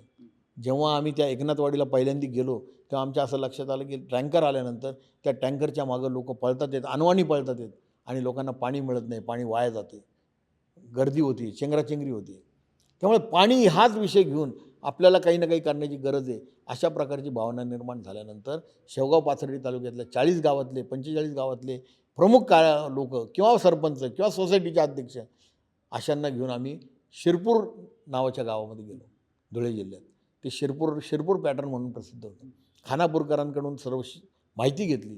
खानापूरकरांनी 2 दिवस आम्हाला सगळे प्रकल्प दाखवल्यावर या सगळ्या व्यक्तींना आम्ही सांगितलं की आता तुम्हाला तुमच्या गावात जर हे करायचं असेल तर तुम्हाला पुढाकार घ्यावा लागेल, तुम्हीच तुमच्या गावाची शिल्प करा. आणि मग शेषराव जवरेंनी त्यांचं जे काही उर्वरित आयुष्य होतं ते सगळं या कामाला झोकून दिलं. नंदकिशोरजी नातूंनी आपल्या उद्योग क्षेत्रातले प्रायोरिटी बदलल्या. अनिल मोहितेंनी आपल्या सामाजिक जीवनामध्ये याला प्राधान्य दिलं, आणि एक एक गाव हे आम्ही सुरू केलं. त्याच्यामध्ये पहिलं गाव एकनाथवाडी, आणि मग असे अनेक गावं करत करत करत आम्ही जवळजवळ 40 ते 45 गावात संघाने जलसंधारणाची कामं तिथे उभी केली. भारत फोर्ज आलं, प्राज इंडस्ट्री आलं, या दोन्ही उद्योगांच्या CSR फंडातनं हे उभं राहिलं. पण ह्याच्यातला जो काही एक महत्त्वाचा प्रसंग आहे हा जलसंधारणाच्या प्रकल्पामध्ये मोहोज देवडे नावाचं एक गाव होतं की ज्या गावामध्ये कम्युनिस्टांचा अत्यंत प्रभाव होता. नगर जिल्ह्यातले अनेक गावं साम्यवादी विचाराचे, त्यातलं मोहोज देवडे हे एक गाव होतं. त्या गावाने प्रपोजल दिल्यानंतर आपण कुठलाही वैचारिक अस्पृश्यतेचा विषय न करता त्या गावात काम करायचं ठरवलं. ज्यावेळेस त्या गावाचा जलपूजनाचा कार्यक्रम होता तेव्हा त्या गावामध्ये जलपूजनाच्या कार्यक्रमाला सुभाषराव हिरेमठ, तत्कालीन अखिल भारतीय सेवा प्रमुख, हे आले होते. आणि ते आल्यानंतर काही वयस्कर सगळे कार्यकर्ते बसले आणि त्यांच्या डोळ्यामधून अक्षरशः आनंदाश्रू वाहत होते. त्यांनी ज्यावेळेस ते सांगितलं, त्या 2 गोष्टी सांगितल्या, त्यावेळेस खूप आश्चर्य वाटलं. आणि आश्चर्य वाटलं त्याच्यापेक्षा आपल्या कामाचं एक समाधानही सगळ्या कार्यकर्त्यांनी मिळालं. त्यांनी काय सांगितलं? ते म्हटले की आम्ही आयुष्यभर डाव्या चळवळीमध्ये पळत राहिलो, निषेध करत राहिलो, आंदोलनं करत राहिलो, दगडं मारत राहिलो, बसेस जाळत राहिलो, पण आम्हाला आयुष्यामध्ये आमच्या विकासाचं काहीच साध्य करता आलं नाही. तुम्ही आमच्या गावामध्ये आले आणि आम्हाला पाणी मिळालं. आणि दुसरं सांगू म्हटले की का आम्ही अपयशी ठरलो? ते म्हणत होते बरं का आम्ही अपयशी ठरलो? कारण आम्ही डाव्या मंडळींनी जो माणसाच्या मनामध्ये असणारा धर्म आहे तो धर्म नाकारला, आणि तुम्ही त्या धर्माचं अधिष्ठान घेऊन काम उभं केलं, म्हणून संघ आज यशस्वी झाला आहे आणि डावी चळवळ नगर जिल्ह्यातली संपत चाललेली. हा जेव्हा प्रसंग त्या वयस्कर मंडळींनी सांगितला तेव्हा आमच्या डोळ्यामध्ये अश्रूही होते आणि आनंदाश्रू पण होते. अश्रू अशासाठी होते की आम्हाला खूप उशीर झाला होता गावात पोचायला, आणि आनंदाश्रू अशासाठी होते की उशिरा पोचलो तरी आम्ही तिथं काही ना काही त्यांच्या मदतीला जाऊ शकलो. अशा प्रकारचा अद्भुत परिणाम या सगळ्या जलसंधारण कामात. सामाजिक विद्वेषाची वीण ही या निमित्ताने उसवलेली वीण पुन्हा बांधता आली. आणि शेषराव जवरेसारखा कार्यकर्ता अशा प्रकारच्या सामाजिक विद्वेषाची वीण जेव्हा एक उसवलेली वीण बांधत होता तेव्हा दुर्दैवाने तो अपघातात गेला. आज नंदकिशोरचे नातू पण नाही आहेत, पण त्यांच्या कामाचं एक स्मारक एका अर्थाने म्हणजे ही जलसंधारणाची कामं आहे. परवा इतका मोठा पाऊस झाला की शेवगाव पाथर्डी तालुक्यामध्ये पाणीच पाणी झालं, परंतु ही परिस्थिती 2012 साली नव्हती. त्यामुळे त्या पाथर्डी शेवगावमधल्या जलसंधारणाच्या कामाचं अनन्यसाधारण महत्त्व आहे आणि ते संघाच्या कार्यकर्त्यांकडून घडलं याचं सांगायला मला फार अभिमान वाटतो. अगदी खरं आहे. आणि हे स्थित्यंतर आम्ही जवळून पाहिलेलं आहे की ज्या गावामध्ये पिण्याच्या पाण्याचं दुर्भिक्ष होतं तिथे आज ऊसाची शेती होते. हा बदल हा संघकार्याच्या ह्या प्रेरणेमुळे झालेला आहे आणि शेषराव भाऊंसारख्या व्यक्तिमत्वांमुळे हे शक्य झालेलं आहे. राजाभाऊ, ह्या सगळ्या कार्यकर्त्यांचं जे प्रशिक्षण होतं संघामध्ये ते शिबिरांमार्फत होत असतं, विविध वर्गांमार्फत होत असतं. आणि जसं प्रचारक ही एक व्यवस्था आहे, कार्यकर्ते ही एक व्यवस्था आहे, तसं संघ प्रशिक्षण वर्ग ही एक वेगळीच व्यवस्था संघामध्ये आहे. याविषयी पण आपण अनेक किस्से सांगितलेले आहेत. त्यातला एक डोरहाळे गावचा किस्सा आम्हाला ऐकायला आवडेल तुमच्याकडून. तुम्ही स्पेसिफिक डोराळा म्हटल्यामुळे मी डोराळ्याचंच उदाहरण देईन, पण तसे अनेक किस्से आहेत. प्रशिक्षण म्हणजे तांत्रिकता नसते, तर प्रशिक्षण हे अनुभवातनं येत असतं. आणि कधीकधी प्रशिक्षण देणारा हा प्रशिक्षित होत असतो, कारण सामान्यातला सामान्य व्यक्तीसुद्धा त्याला प्रशिक्षित करू शकतो. याचा अनुभव मी स्वतः डोराळे गावात घेतलेला आहे. हे डोराळे गावामध्ये संघाचं काम उभं राहून काही 7-8 महिने झाले होते आणि आम्ही असं ठरवलं की कोपरगाव तालुक्यात डोराळे गावामध्ये आपण मासिक निवासी वर्ग घ्यायचा. मासिक निवासी वर्गामध्ये संध्याकाळी डबा घेऊन यायचं, संध्याकाळचं संघस्थान करायचं, सकाळी पुन्हा संघस्थान करायचं, ती जी काही थोडी न्याहारी असेल ती न्याहारी करायची आणि परत आपल्या घरी जायचं. आणि दर महिन्याला असा मासिक निवासी वर्गात येऊन संघ कार्य शाखेचं प्रशिक्षण घ्यायचं. असा एक त्यावेळेस प्रघात होता. आणि डोराळे गावामध्ये ज्या दिवशी वर्ग होता त्या दिवशी सकाळी जेव्हा न्याहारीची वेळ आली आणि मी चौकशी केली तेव्हा ते म्हटले न्याहारीला थोडा वेळ आहे असं तिथले कार्यकर्ते म्हणायला लागले. मी म्हटलं वेळ असेल तर लोक न्याहारी न करता जातील, कारण सगळ्यांच्या घरी आईवडील वाट बघत असतात, सायकलवरती मुलं येतात, तुम्ही कशासाठी वेळ लावला? तर एक कार्यकर्ता पुढे येऊन मला म्हटला की आम्ही न्याहारी नाही, आम्ही जेवण देणार आहोत. आमच्या गावात पहिल्यांदाच वर्ग आहे आणि त्यामुळे आम्ही जेवण द्यायचं ठरवलं. त्या कार्यकर्त्यांनी ते सांगितल्यानंतर मी अतिशय दुराभिमानाने म्हणता येईल, मी म्हटलं की तुम्हाला हे कोणी सांगितलं होतं? मी अजिबात परवानगी देणार नाही. कार्यकर्त्यांना सांगेन की आज न्याहारीशिवाय तुम्ही परत जा. आणि मी ते सांगायला लागणार तेवढ्यात 2 स्वयंसेवक पुढं आले. शाळेतले स्वयंसेवक होते, 7वी 8वीतले, आणि त्यांनी माझ्यासमोर हात पुढे केले. मी म्हटलं काय? म्हटले शिक्षक, ह्या हातांकडे बघा, ह्या हातांवरती काही तुम्हाला दिसतं आहे का? तेव्हा माझ्या असं लक्षात आलं की त्या हातांवरती परिश्रमाचे आणि कष्टाचे गट्टे पडलेले आहेत. मी म्हटलं काय आहे? तुम्ही शेतात कामाला जाता का? काय याचा काय संबंध आहे? तेव्हा म्हटले शिक्षक, जेव्हा तुम्ही आम्हाला सांगितलं की तुमच्या गावामध्ये संघाचा वर्ग घ्यायचा आहे आणि संघाचा पहिला कार्यक्रम आमच्या गावामध्ये होणार होता, तेव्हा आम्हाला असं वाटलं की येणाऱ्या मुलांना, येणाऱ्या कार्यकर्त्यांना तसं कसं पाठवायचं, म्हणून आम्ही जेवण द्यायचं ठरवलं. पण आमच्याकडे पैसा नव्हता आणि आमची प्रतिष्ठा पण अशी नव्हती की गावामध्ये आम्ही कोणाकडनं पैसे गोळा करू. मग आम्ही असं ठरवलं की इथं जे काही रोजगार हमीचं काम चालतं त्या रोजगार हमी योजनेच्या कामावर काम करायचं आणि पैसे मिळवायचे. आणि म्हणून शाळा सुटल्यानंतर रोज संध्याकाळी 6 ते 8 आम्ही ते रोजगार हमी योजनेच्यावरती काम करत होतो. त्यातून मिळालेल्या पैशातून आम्ही हा सगळा अन्नाचा खर्च केलेला आहे. आता ह्याच्यावरती तुम्ही ठरवा की आमच्या या कष्टाचं कष्ट वाया जाऊ द्यायचे का आमच्या चेहऱ्यावरचा तुम्हाला आनंद बघायचा आहे. हे तो जसं जसं मला सांगत होता तसं माझ्या डोळ्यामधनं पाणी येतं. अरे म्हटलं हे काय? ही कुठली प्रेरणा आहे?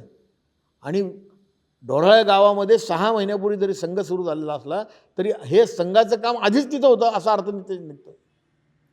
म्हणजे जे म्हटलं जातं की संघाचं काम हे हिंदू समाजामध्ये आधीच होतं, फक्त त्याला संघाने व्यक्त केलं, अभिव्यक्त केलं.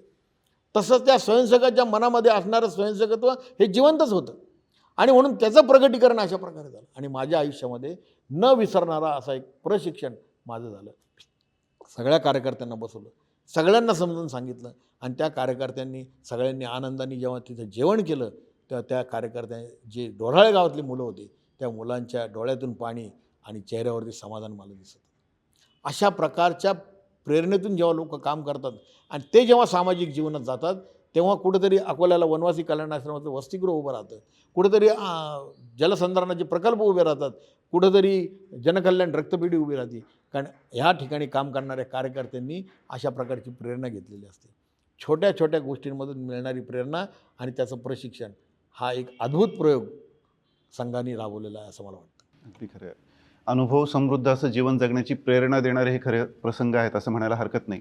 राजाभाऊ, संघाच्या बाबतीत आणखी एक असं म्हटलं जातं की संघांमध्ये महिलांना स्थान नाही. आणि खरं पाहिलं तर संघाचं घर ही कल्पना आपण मगाशी सांगितली, पण ह्या घरामध्ये सुद्धा महिलांचं स्थान खूप मोठं असतं. आपल्या पुस्तकामध्ये सुद्धा अनेक महिलांवर आपण लिहिलेलं आहे की ज्यामध्ये अगदी ग्रामीण भागातल्या ठमाताईंपासून तर अगदी वसुंधरा सिंधिया राजे विजयाराजे शिंदेपर्यंत असे त्यामधले अनुभव आपण सांगितलेले आहेत. तर महिलांचं संघातलं स्थान आणि या संदर्भातले आपले अनुभव. महिलांचं संघातलं स्थान सांगायचं असेल तर अनेक अनुभव आहेत. आणीबाणीमध्ये कार्यकर्ते जेव्हा अटकेत होते तेव्हा जेव्हा एक दोन कार्यकर्त्यांच्या मनामध्ये चलबिचल सुरू झाली तेव्हा मला असं माहिती आहे की त्या घरातल्या त्या पत्नीने, त्या वहिनींनी, त्या काकूंनी, त्या मावशींनी कार्यकर्त्याकडे निरोप पाठवला की जर तुम्ही माफी मागून जेलमधनं बाहेर आले तर माझा चेहरा बघू नका. माफी मागून आलेला पती मी स्वीकारणार नाही. मग संघामध्ये अशा प्रकारच्या महिला नाही आहेत असं आपण म्हणू शकू का? एका ठिकाणी कार्यकर्त्यांच्यामध्ये वाद निर्माण झाले होते आणि ते वाद निर्माण झाल्यानंतर असा विषय निर्माण झाला की हा कार्यकर्ता आता विचारापासून तुटून दुसऱ्या एखाद्या राजकीय पक्षामध्ये प्रवेश करतो का म्हणून त्यासाठी बैठक झाली, कार्यकर्त्यांची बैठक झाली. त्याच्यामध्ये कुठल्या महिला नव्हत्या, परंतु नंतर सगळे जेवायला बसले आणि जेवायला बसल्यानंतर त्या घरातली जी काही प्रमुख होती कारभारी ती वाढता तिथल्या जिल्हा कार्यालयानं म्हटली की तुम्ही अशी बैठक कशी घेतली, तुम्हाला असं का वाटलं? आणि मग ती सध्या कपाळावरचं कुंकू बघून म्हटली हे कपाळावरचं कुंकू फक्त एकाचंच लावायचं असतं, तुमचा हा विश्वास आमच्यावर कसा नव्हता? जेव्हा ती महिला असं म्हटली तेव्हा त्या जिल्हा कार्यालयाच्या डोळ्यातनं पाणी यायला लागलं. अरे काय, कशी घरं निर्माण केली संघाने? आणि लोक म्हणतात संघात महिलांना प्रवेश नाही. अरे या महिलांनी अशी घरं निर्माण केले, कार्यकर्त्यांना अशा प्रकारचा आधार दिला. नुसता आधार नाही दिला तर अनेक प्रसंगांमध्ये त्या कार्यकर्त्यांची मनस्थिती, मनोधैर्य टिकवून ठेवण्यासाठी या महिलांनी मार्गदर्शन केलं. तुम्ही पुस्तकाचा उल्लेख केला म्हणून सांगतो, शिर्डीमध्ये गोंदकर म्हणून एक घर आहे, गोंदकर परिवार. त्या परिवाराने संघाच्या कामामध्ये आल्यानंतर काय झेललंय याचं एक स्वतंत्र पुस्तक होईल. पण ह्या घरामध्ये ही प्रेरणा ज्या वेळेस निर्माण झाली त्यावेळेस ती प्रेरणा निर्माण होत असताना त्या घरामध्ये एक ह्या सगळ्या त्यावेळेस तरुण असणाऱ्या आणि आजचे संघचालक असणाऱ्या रावसाहेब गोंदकरांची एक म्हातारी आई होती. ज्या म्हाताऱ्या आईला कधीही राष्ट्रीय स्वयंसेवक संघ हे 3 शब्द उच्चारता आले नसतील, कधी तिला हिंदुत्व हिंदू संघटन कळलं नसेल, पण जेव्हा तिला गावातले लोक जाऊन सांगायचे की अरे पाटलाच्या पोरांनी असल्या कामात नादी लागायचं नसतं, तेव्हा माझं पोरगं चांगलं काम करतंय हे ठामपणे ठासून सांगणारी ती म्हातारी कारभारी नव्हती. घरात आर्थिक परिस्थिती कशी असली तरी पै पाहुणे आल्यानंतर, प्रचारक आल्यानंतर, कार्यकर्ते आल्यानंतर जी काही चटणी भाकरी असेल ती चटणी भाकरी चेहऱ्यावरचा आनंद घेऊन वाढणारी ती कारभारी नव्हती. प्रसंगी कार्यकर्त्याचं काही चुकलं तर त्याचा कान धरणारी होती. जसं रावसाहेबाचा कान धरत होती, नातवाचा कान धरत होती, तसा कार्यकर्त्यांचा कान धरत होती. आणि असं करता करता तिने तो एक परिवार उभा केला, जो परिवार आज संघाच्या कामाचा एक आधार निर्माण झाला. काही वर्षापूर्वीच त्या गेल्या. त्यांचं नाव सीताबाई गोंदकर. मग तुम्ही सांगा मला की या सीताबाई गोंदकर या संघाच्या नव्हत्या? संघाच्या कामाबद्दल अशा अनेक संभ्रम निर्माण करणारे लोक आहेत, परंतु अशा अनेक संभ्रमांना उत्तर जर शोधायचं असेल तर संघ माहिती करून घेण्यासाठी त्याची अनुभूती घ्यावी लागेल आणि ती अनुभूती सगळ्यांनी घ्यावी, म्हणून हा पुस्तकाचा उद्देश. राजाभाऊ, संघकार्यामध्ये आपण नेहमीच असं पाहिलेलं आहे की स्वयंसेवकांनी त्यांच्या व्यक्तिगत जीवनापेक्षा संघकार्याला प्राधान्य वेळोवेळी दिलेलं आहे. या संदर्भातले काही किस्से आपल्याकडून ऐकायला आवडेल. असे खूप किस्से आहेत. म्हणजे स्वतःच्या कौटुंबिक जीवनामधल्या अनेक प्रसंगांमध्ये आपला प्राधान्यक्रम बदलला. इथं पद्माकर पंत कुलकर्णी म्हणून कार्यकर्ते, त्या कार्यकर्त्यांचं जेव्हा लग्नाची वेळ आली तेव्हा सोडमुंज करायची पद्धत असते. तर सोडमुंज करायची तर ह्यांची मुंज कधी झाली असा जेव्हा शोध घेण्याचा प्रयत्न केला तेव्हा इतर भावांच्या बरोबर यांची मुंज व्हायची होती, पण त्यावेळेस संघाचा वर्ग होता. यांनी त्या मुंजीला न थांबता वर्गाला निघून गेले आणि यांची मुंज राहून गेली. त्यामुळे मुंजच न झालेली सोडमुंज कशी करायची म्हणून लग्नाच्या वेळेस मुंज, सोडमुंज आणि लग्न झालं. अशाच प्रकारचा एक किस्सा तुम्हाला मी सांगणार आहे, तो ग्रामीण भागातला आहे. डोराळा मगाशी गावाचं उदाहरण निघालं. संघ शिक्षा वर्गामध्ये डोराळ्याची शाखा जर का नीट करायची असेल तर तिथला कोणीतरी कार्यकर्ता वर्गाला गेला पाहिजे. या भूमिकेतून मी टिनूबाई भाटिया आणि विठ्ठलराव शिंदे हे रामनाथ केकाणे नावाच्या कार्यकर्त्याच्या घरी पोचलो. तो कार्यकर्ता त्यावेळेस कॉलेज पूर्ण होत होतं, त्याचं शेती करत होता. तो शेतावरती गेलेला होता. शेतावरनं आला आणि आम्ही गप्पा मारत बसलो. तिकडचे विषय झाल्यानंतर त्याला सांगितलं की तुला मे महिन्यामध्ये वेळ काढायचा आहे, तुला वाशीला मुंबईला वर्ग आहे आणि त्या वर्गाला तुला 3 आठवडे जायचं आहे. मग ती वर्गाची माहिती वगैरे सगळी सांगितली आणि आम्हाला असं वाटलं की आता आम्ही इतकी चांगली माहिती सांगितली तो तयार होईल. तर तो म्हटला घोटाळा झाला म्हणे. आम्ही बघायला लागलो. तो म्हटला तुम्ही 1 दिवस अगोदर जर आले असते तर म्हणे अडचण नव्हती. म्हटलं मग झालं आहे काय आता? कारण आत्ता पाहुण्यांना वाटी लावून आलो, आत्ता माझी सुपारी फुटली आणि माझं लग्न या तारखेला आहे की ज्या तारखेला नेमकं संघाचा वर्ग येतो. आमचे चेहरे खट्टू झाले. आम्ही खूप उत्साहाने त्याच्याकडे गेलो होतो की आता हा नक्की वर्गाला तयार होणार आणि एक चांगला कार्यकर्त्याने वर्गाला जाणार. त्या वर्षी योगायोगाने टिनूबाई भाटिया पण वर्गाला जाणार होते. खूप सिनियर कार्यकर्ते, व्यवसायात पूर्ण अडकलेले कार्यकर्ते, पण त्यांनी ठरवून वेळ काढला होता. निघताना ते एवढंच वाक्य म्हटले, अरे रामनाथ, असं वाटलं होतं की तुझा आम्हाला सहवास 15 दिवस मला मिळेल, पण आता ती संधी हुकली. आणि आम्ही मोटरसायकलवर बसून निघून गेलो. निघून गेल्यानंतर दुसऱ्या दिवशी सकाळी दुपारच्या वेळेस साधारण रामनाथ केकाणे सायकलवरती डोराळ्यापासून शिर्डीपर्यंत आला आणि तो मला, विठ्ठलरावांना, टिनूबाईंना शोधत होता. मला भेटला. मला म्हटला वर्गाचं पत्रक कुठं आहे? म्हटलं का रे? नाही म्हणे मी वर्गाला येणार आहे. म्हटलं अरे लग्नाचं काय? नाही म्हणे काल रात्री तुम्ही संध्याकाळी येऊन गेले. रात्री मी खूप विचार केला आणि माझ्या असं लक्षात आलं की तुम्ही एवढं माझ्याकडून अपेक्षा करताय आणि मी माझी ती अपेक्षा पूर्ण करू शकत नाही. त्याला काय अर्थ आहे? आणि म्हणून मी सकाळी आमच्या पाहुण्यांकडे गेलो. त्यांना सांगितलं की लग्नाची तारीख एकतर तुम्हाला बदलावी लागेल किंवा तुम्हाला जावंही बदलावं लागेल. आणि मग जर तुम्हाला मीच जावं हवं असेल तर तुम्ही वेगळी तारीख घ्या. मला असं काम आहे, ते काम केल्याशिवाय मी काही लग्नाला उभं राहणार नाही. हे जेव्हा त्यांनी मला सांगितलं तेव्हा माझ्यापुढे शिवाजी महाराज आणि तानाजी मालुसरे उभे राहिले.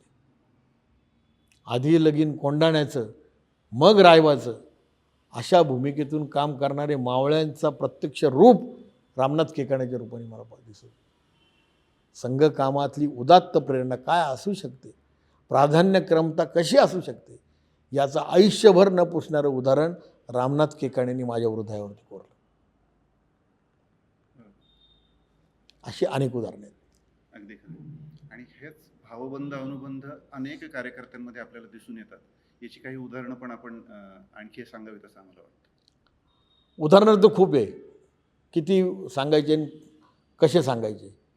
काही उदाहरणं तर अशी आहेत की जी सांगताना मनातल्या भावना या संयमित ठेवता येईल. जळकेवाडी म्हणून गाव आहे. त्या जळकेवाडीचे एक कार्यकर्ते जन्माने अंध पण संघाचे स्वयंसेवक. एकदा संघाच्या बैठकीला गेले. त्या बैठकीत गोळवलकर गुरुजी होते. त्यांनी सांगितलं की मला तुमचं दर्शन घ्यायचं आहे, पण मी अंध आहे, मला दर्शन घेता येत नाही, मला एक परवानगी द्या. काय परवानगी मागितली असेल त्यांनी? मला तुमच्या चेहऱ्यावरनं हात फिरवून बघायचं आहे आणि दर्शन घ्यायचं आहे. आणि मग गुरुजींनी परवानगी दिली आणि त्यांनी चेहऱ्यावरनं गुरुजींचा हात फिरवला. दाढी गुरुजींची वाढलेली असायची, ते वर्णन त्यांनी ऐकलेलं होतं आणि मग त्यांना खऱ्या अर्थाने गुरुजींचं दर्शन झालं. काय प्रसंग असेल तो प्रसंग बघणारे स्वयंसेवकांच्या मनातली प्रेरणा काय असेल. इतकंच नाही आहे, त्यांनी कधीही आयुष्यामध्ये माणिकराव नरसिंगराव पाटील आपले संघचालक आहेत एवढं माहिती होतं, पाहिलेलं नव्हतं. परंतु जेव्हा ते अत्यवस्थ होऊन हॉस्पिटलमध्ये ॲडमिट होते तेव्हा मुलाला जवळून बोलून सांगितलं की माझं काही बरं वाईट झालं तर जोपर्यंत माणिकराव दर्शन घेत नाहीत तोपर्यंत मला जाळायचं नाही. आणि मग ते दुर्दैवाने गेल्यानंतर माणिकराव जेव्हा दर्शनाला गेले त्याच्यानंतर त्यांचे अंत्यसंस्कार झाले. काय नातं असेल. आजच्या जगामध्ये सख्ख्या भावाला सख्खा भाऊ विचारत नाही. भावाला बहीण विचारत नाही, आईवडिलांना मुलं विचारत नाही. अशा प्रकारच्या सामाजिक आणि एक व्यक्तिकेंद्रित समाजव्यवस्था, कुटुंब व्यवस्था झालेली असताना अशा प्रकारचं रक्ताचं नातं नसणारं एक अनोखं नातं संघाने हिंदू समाजातल्या अनेक घटकांमध्ये निर्माण केलं. त्याचा परिणाम म्हणून संघटन अभेद्य राहिलं आणि संघटन अभेद्य राहिलं म्हणून आज समाज अभेद्य अवस्थेकडे चाललेला आहे. या छोट्या छोट्या गोष्टीतून हे जाणवतं. अगदी खरं आहे. आणि संघाची ही वाटचाल जेव्हा आता 100 वर्ष पूर्ण होत आहेत संघाची, त्यावेळेस हा सगळा इतिहास आपल्या पुस्तकाच्या रूपाने लोकांसमोर येतोय. राजाभाऊ, संघाचे हे शताब्दी वर्ष आहे आणि यामध्ये त्यांनी पंचपरिवर्तनाचे सूत्र आपल्याला सांगितलेली आहेत. यामध्ये पर्यावरण आहे, कुटुंब आहे, स्वबोध आहे, यासारख्या अनेक गोष्टी आहेत. तर ह्या संदर्भात संघाचं कार्य आणि ह्या 100व्या वर्षी आपल्याला काय संदेशामधून लोकांना देता येईल याबद्दल आपण काय सांगाल? पंचपरिवर्तनाचे सूत्र स्वयंसेवकांनी आपल्या जीवनामध्ये ऑलरेडी अंगीकारलेच आहेत. आता शताब्दीच्या निमित्ताने सर्व समाजाने ते अंगीकारावे अशी संघाची कल्पना आहे. आता मी मगाशी तुम्हाला जलसंधारणाचं उदाहरण दिलं, ते पर्यावरणाला पूरक उदाहरण होतं. संघाचे स्वयंसेवक पर्यावरणपूरक अनेक उपक्रम राबवतात. संघाच्या स्वयंसेवकांच्या परिवारांचं उदाहरण दिलं. आदर्श कुटुंब व्यवस्था ही संघाच्या स्वयंसेवकांनी व्यवहारामध्ये आणून दाखवलेली आहे. स्वचा बोध हा संघाच्या अनेक स्वयंसेवकांनी स्वतःच्या व्यक्तिगत जीवनात कसा दाखवला याची उदाहरणं पुस्तकातही आहेत आणि आत्ता आपण चर्चा पण केली. असे आहेत उदाहरणं. याच्यातलं जे सामाजिक समरसतेचं आव्हान हे मात्र संघापुढे खूप मोठं आहे. आणि हे समरसतेचं जे आव्हान आहे, हे समरसतेचं आव्हान संघाच्या स्वयंसेवकांना व्यक्तिगत जीवनामध्ये ते आणतातच आहे, पण अजून अधिक प्रकारे तीव्रपणे आणण्याची गरज आहे. आणि अशा समरसतेचा गरज किती असते याचे खूप दाहक अनुभव मला प्रचारक जीवनात आणि संघकार्य करताना अनेक वेळा अनुभवला आले. त्यातलाच एक प्रसंग मी तुम्हाला सांगू इच्छितो. कोपरगाव तालुक्यामध्ये, कोपरगाव शहरात एक बोर्डिंग होतं, ज्या बोर्डिंगमध्ये काही मुलं बाहेरगावचे खेड्यातले छोटे मुलं शाळेमध्ये शिक्षण घेत होते. हे शिक्षण घेत असताना ते शाखेत येत होते. त्यातला एक मुलगा होता बाबूलाल थोरात, जो धामोरी गावचा होता. त्या धामोरी गावामधला पोलीस पाटील हा पण थोरातच होता. त्या गावामध्ये आम्हाला असं वाटलं की शाखा सुरू झाली पाहिजे, म्हणून आम्ही त्याला म्हटलं की यावेळेस आपण मकर संक्रांतीचा उत्सव तुझ्या गावात करायचा आहे, तुझ्याबरोबर आम्हाला तुझ्या गावात यायचं आहे. तो पहिल्यांदा मोहरला. त्याला वाटलं आपल्या गावात शिक्षक येतात आहेत, पण दुसऱ्या क्षणी त्याच्या चेहऱ्यावरचे भाव बदलले. ते भाव बदलल्याचं कारण मला समजलं नाही, परंतु तो एक म्हटला की बा मी पुढं जातो शिक्षक, तुम्ही मागून या. त्याप्रमाणे आम्ही चौघं कार्यकर्ते बसने दामोरी गावात उतरलो आणि बाबूलाल थोरातची चौकशी करायला लागलो. सगळेजण बाबूलाल थोरात कुणी आहे याच्याबद्दल त्यांना कोणाला माहिती पण नव्हती. शाळेत कुठेतरी वसतिगृहात आहे हेही माहिती नव्हतं. जी थोरात परिवारातली 4-5 घरं होती त्या घरातलं कुणीही कोपरगावमध्ये शिकत नाही याची त्यांना खात्री होती आणि त्याप्रमाणे त्यांनी आमची खात्री पण करून दिली. मग हा थोरात नेमका कुठला आहे असा आमच्या पुढं प्रश्न पडलेला असतानाच गावातल्या एकाने सांगितलं एक कोणीतरी थोरात म्हणे आहे, पण तो तिकडे गावाच्या थोडंसं बाहेर राहतो. आणि ते सांगितल्यानंतर तो आमच्याकडे आपादमस्तक बघायला लागला. पण म्हणे त्या थोरातांचा तुमचा काही संबंध असेल असं मला वाटत नाही. म्हटलं का? तर त्यांनी काहीच उत्तर दिलं नाही. पण आम्ही शेवटचा प्रयत्न म्हणून त्या थोरात म्हणून जे काही घर होतं त्या घरी जायचं ठरवलं. गावाच्या पलीकडे मंदिराच्या शेजारी एक घरकुल योजना होती. त्या घरकुल योजनेमध्ये लाईट नसलेलं एक छोटंसं घर होतं. त्या घरामध्ये थोरात नावाचा परिवार राहतो. आम्ही चौकशीला गेलो. चौकशीला गेल्यानंतर त्यांना विचारलं की तुमचा मुलगा बाबूलाल पुण्यात कोपरगावमध्ये शिकतो का? तर ते म्हटले हो, काय झालं? आणि ते एकदम घाबरून गेले. त्यांना वाटलं की आपल्या मुलांनी काहीतरी गडबड केली असावी, काहीतरी केलं असावं आणि म्हणून हे सगळे शहरातले लोक आपल्या मुलाची चौकशी करायला आले. आमच्या बाबूलालनी काही उलटं-सुलटं तर नाही ना केलं? अशा प्रकारचा प्रश्न ते विचारायला. आम्ही म्हटलं नाही त्यांनी काही उलटं-सुलटं केलं नाही. पण गेला कुठं तो? कारण तो आम्हाला म्हटला होता की तुम्ही आमच्या गावात येणार आहात तर मी पुढं जाऊन तुमची सगळी व्यवस्था करतो. पण तुमचं काम काय म्हटले ते? आता त्या अडाणी अशिक्षित आईवडिलांना संघाच्या शाखेचं काम सांगणार काय? मग आम्ही त्यांना सांगितलं की आम्ही त्याचे मित्र आहोत आणि आम्हाला एक कार्यक्रम घ्यायचा आहे. आणि मग आम्ही कार्यक्रम घ्यायचा म्हटल्यानंतर आमचा शाखेचा वेश आम्हाला परिधान करायचा होता. त्या एका खोलीमध्ये 10x10च्या तिथंच बाथरूम, तिथंच स्वयंपाकघर आणि तिथंच जेवण आणि तिथंच झोपणं अशा प्रकारच्या त्या खोलीमध्ये आम्ही कपडेही बदलू शकत नव्हतो. आम्ही मंदिरात गेलो, कपडे बदलले आणि त्या बाबूलालच्याच छोट्या मुलाला बरोबर घेऊन आम्ही सगळ्या गावामध्ये निरोप दिले आणि मुलांना उत्सवासाठी एकत्र बोलवलं. उत्सवासाठी एकत्र बोलवल्यानंतर उत्सव झाला, बोलणं झालं, सगळ्या समोरच्या अग्रेसरांना आपण संघात सांगतो तसं तिळगुळ दिला आणि तिळगुळ दिल्यानंतर सगळ्यांना वाटायला सांगितलं. तो तिळगुळ वाटायला सांगितल्यानंतर तो तिळगुळ सगळ्यांनी घेतला, उत्सव संपला आणि जेव्हा विकिरं झाला आणि सगळे बाजूला गेले तेव्हा मला प्रकर्षाने जाणवलं आणि जे जाणवलं त्यांनी माझ्या छातीमध्ये धस्स झालं. ज्या रांगेमध्ये बाबूलाल थोरातचा भाऊ अग्रेसर म्हणून उभा होता त्या संपूर्ण रांगेमध्ये उभ्या रेषेमध्ये सगळा तिळगुळ खाली पडलेला होता. मी सगळ्या माझ्याबरोबरच्या कार्यकर्त्यांना बोलवलं आणि त्यांना दाखवलं. त्यांना समजेना, त्याचा अर्थ कळेना. त्यांना मी सांगितलं की एवढे वर्ष आपण संघाचं काम करत असूनसुद्धा समाज जीवनामध्ये ज्या कुप्रथा आहेत त्या कुप्रथेचं एक व्यवच्छेदक लक्षण आपण आत्ता बघतोय. बाबूलालच्या भावानी तिळगुळ दिलेला त्या मुलांनी खाल्ला नाही. त्या एवढ्याशा लहान वयामध्ये असणाऱ्या मुलांनासुद्धा बाबूलाल थोरातची जात कळली होती आणि बाबूलाल थोरातच्या हातचा तिळगुळ, त्याच्या भावाच्या हातचा तिळगुळ खायचा नाही, हा कुसंस्कार गावामध्ये घरामध्ये झालेला होता. हे हिंदू समाजाचं दुर्दैवी लक्षण त्या वातावरणात दिसत. आणि त्या क्षणी माझी सगळी ट्यूब पेटली. अरे बाबूलाल आला का नाही? बाबूलाल म्हटला मी पुढे जातो, पण मध्येच आत्याच्या घरी टाकळी गावामध्ये राहिला आणि तो धामोरीत आला नाही. कारण त्याच्या असं लक्षात आलं की जर हे शाखेतले शिक्षक आपल्या गावात आले, आपल्या घरात आले तर त्यांना आपली जात कळेल आणि आपली जात कळाल्यानंतर ते आपल्याशी पूर्वीसारखे प्रेमाने वागतील की नाही अशा मनातली शंका आल्यामुळे त्या शंकेपोटी त्यांनी असं ठरवलं की आपण जायचंच नाही गावात. आपल्याला गावामध्ये प्रतिष्ठा नाही आहे, आपल्या आईवडिलांना गावात प्रतिष्ठा नाही आहे, कारण आपले वडील एक सफाई कामगार आहेत. हृदय अगदी पिळवटून टाकणारा हा अनुभव होता.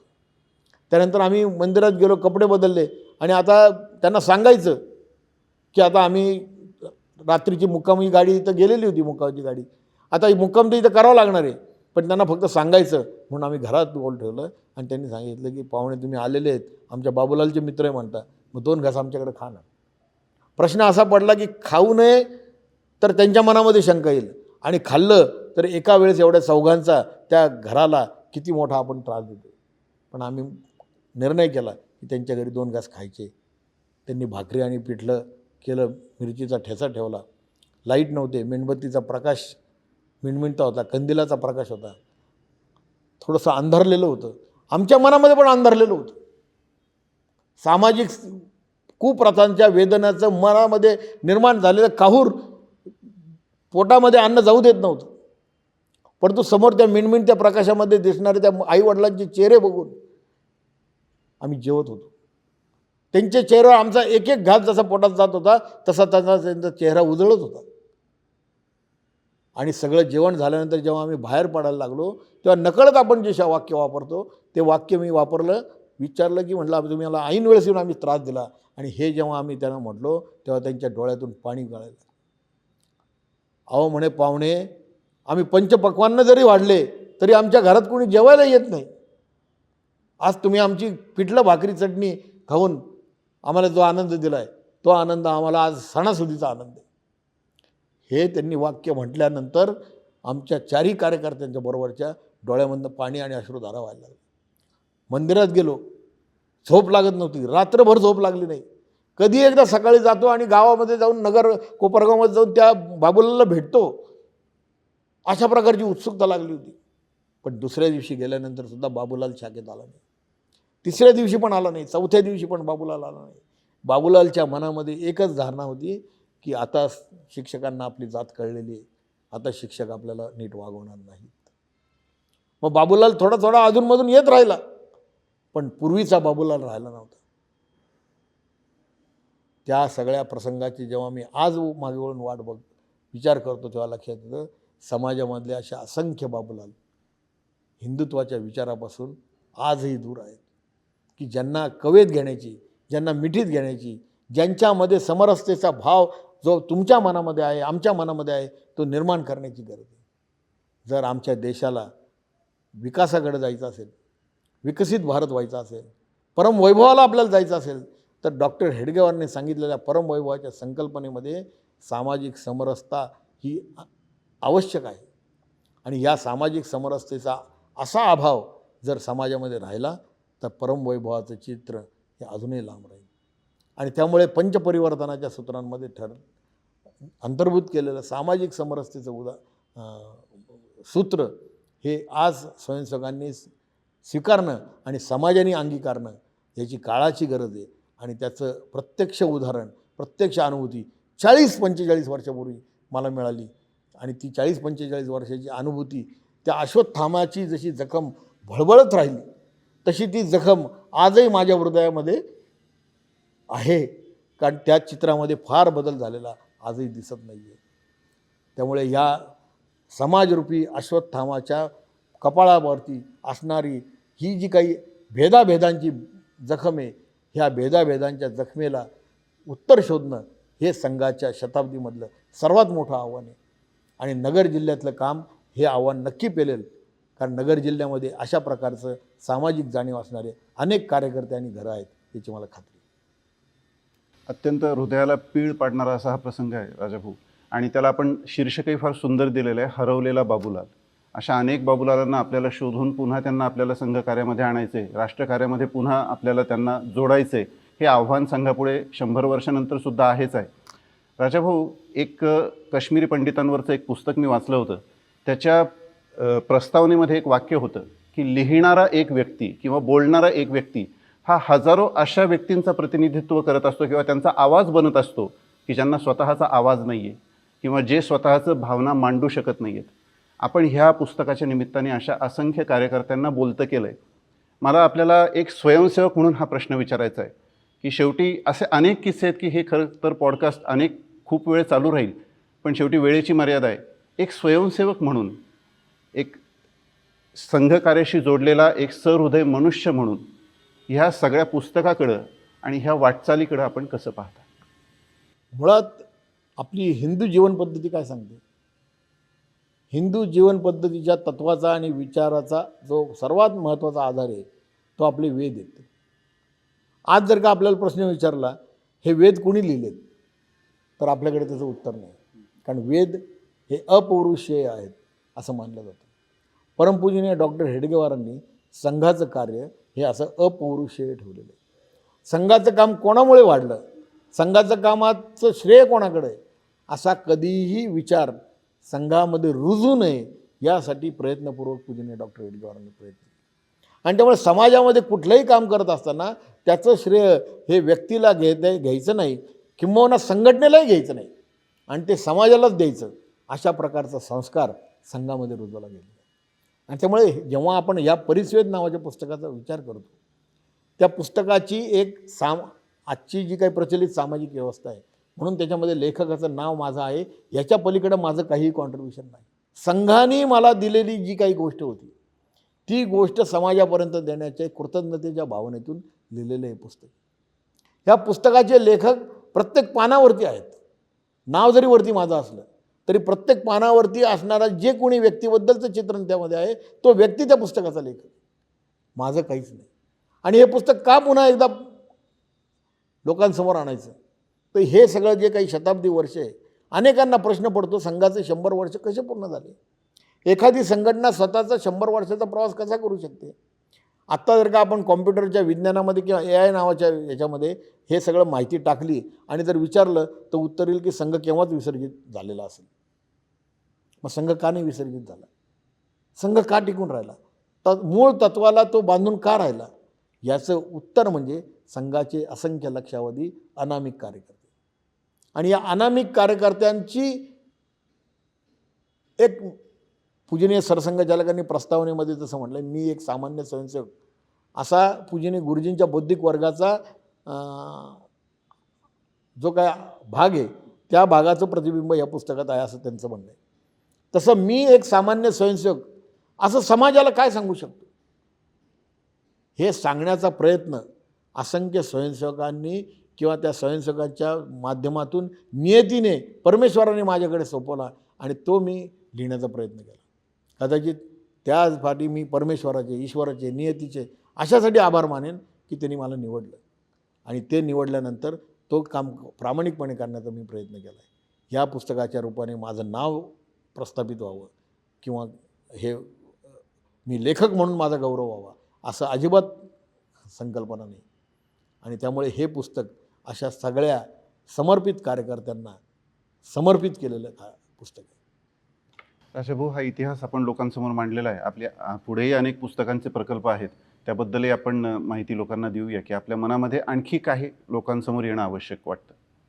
अनेक प्रकारच्या विषयांवरती मी लिखाण केलेलं आहे, पण ह्या पुस्तकाचा जो बाज आहे, ह्या पुस्तकासारखं पुस्तक माझ्याकडनं लिहिलं जाईल परत असं मला काही वाटत नाही. कदाचित ह्या पुस्तकाच्या अनेक आवृत्त्या निघतील किंवा अजून या पुस्तकामध्ये वेगवेगळ्या व्यक्तिमत्वांची वाढ होईल. उदाहरणच द्यायचं झालं तर कालच दिवंगत झालेले अत्यंत माझ्या जवळचे माझे सुहृद किंवा माझे वडिलांच्या स्थानी असणारे मधुबाई कुलकर्णी, की ज्या मधुबाई कुलकर्णीचं कालच दुर्दैवाने देवासन झालेलं आहे. कालच माझ्या मनात रात्रभर विचार चालू होता आणि रात्री 1:30 वाजता मी त्यांच्यावरती श्रद्धांजलीपर लेख लिहिला. अशा अनेक व्यक्तिमत्व त्याच्यामध्ये ॲड होऊ शकतात. पण ह्या पुस्तकाच्या पार्श्वभूमीवरती दुसऱ्या पुस्तकांचा कुठला उल्लेख करणंसुद्धा मला अप्रस्तुत वाटतं. अगदी खरं आहे राजाभाऊ. खरं तर ज्यांना संघ जाणून घ्यायचा आहे त्यांच्यासाठी तर हे पुस्तक आहेच आहे, पण जे संघाचा अनुभव घेऊन समृद्ध झालेले आहेत त्यांच्यासाठी हा आठवणींचा उजाळा आहे. आणि ज्यांना टीकाच करायची आहे त्यांनासुद्धा ती टीका टाळून खरं संघाचं स्वरूप जाणून घेण्यासाठीचा हा एन्सायक्लोपीडिया आहे असं म्हणायला आपण हरकत नाही. खरं तर ह्या पुस्तकाच्या ह्या प्रकाशनानिमित्त आपणालाही मी खूप शुभेच्छा देतो आणि सर्व आपल्या प्रेक्षकांना विनंती करतो की ह्या सर्व माध्यमातून हे संघ जाणून घेण्यासाठीचं पुस्तक म्हणून आपण हे अधिकाधिक संख्येने ह्या पुस्तकाकडे आपण वळावं आणि ह्या पुस्तकाचं वाचन करावं. आजच्या ह्या पॉडकास्टच्या निमित्ताने आपण ह्या सर्व आठवणींना उजाळा दिला आणि ह्या पुस्तकाची पार्श्वभूमी आपण सांगितली. खूप धन्यवाद. नमस्कार. धन्यवाद.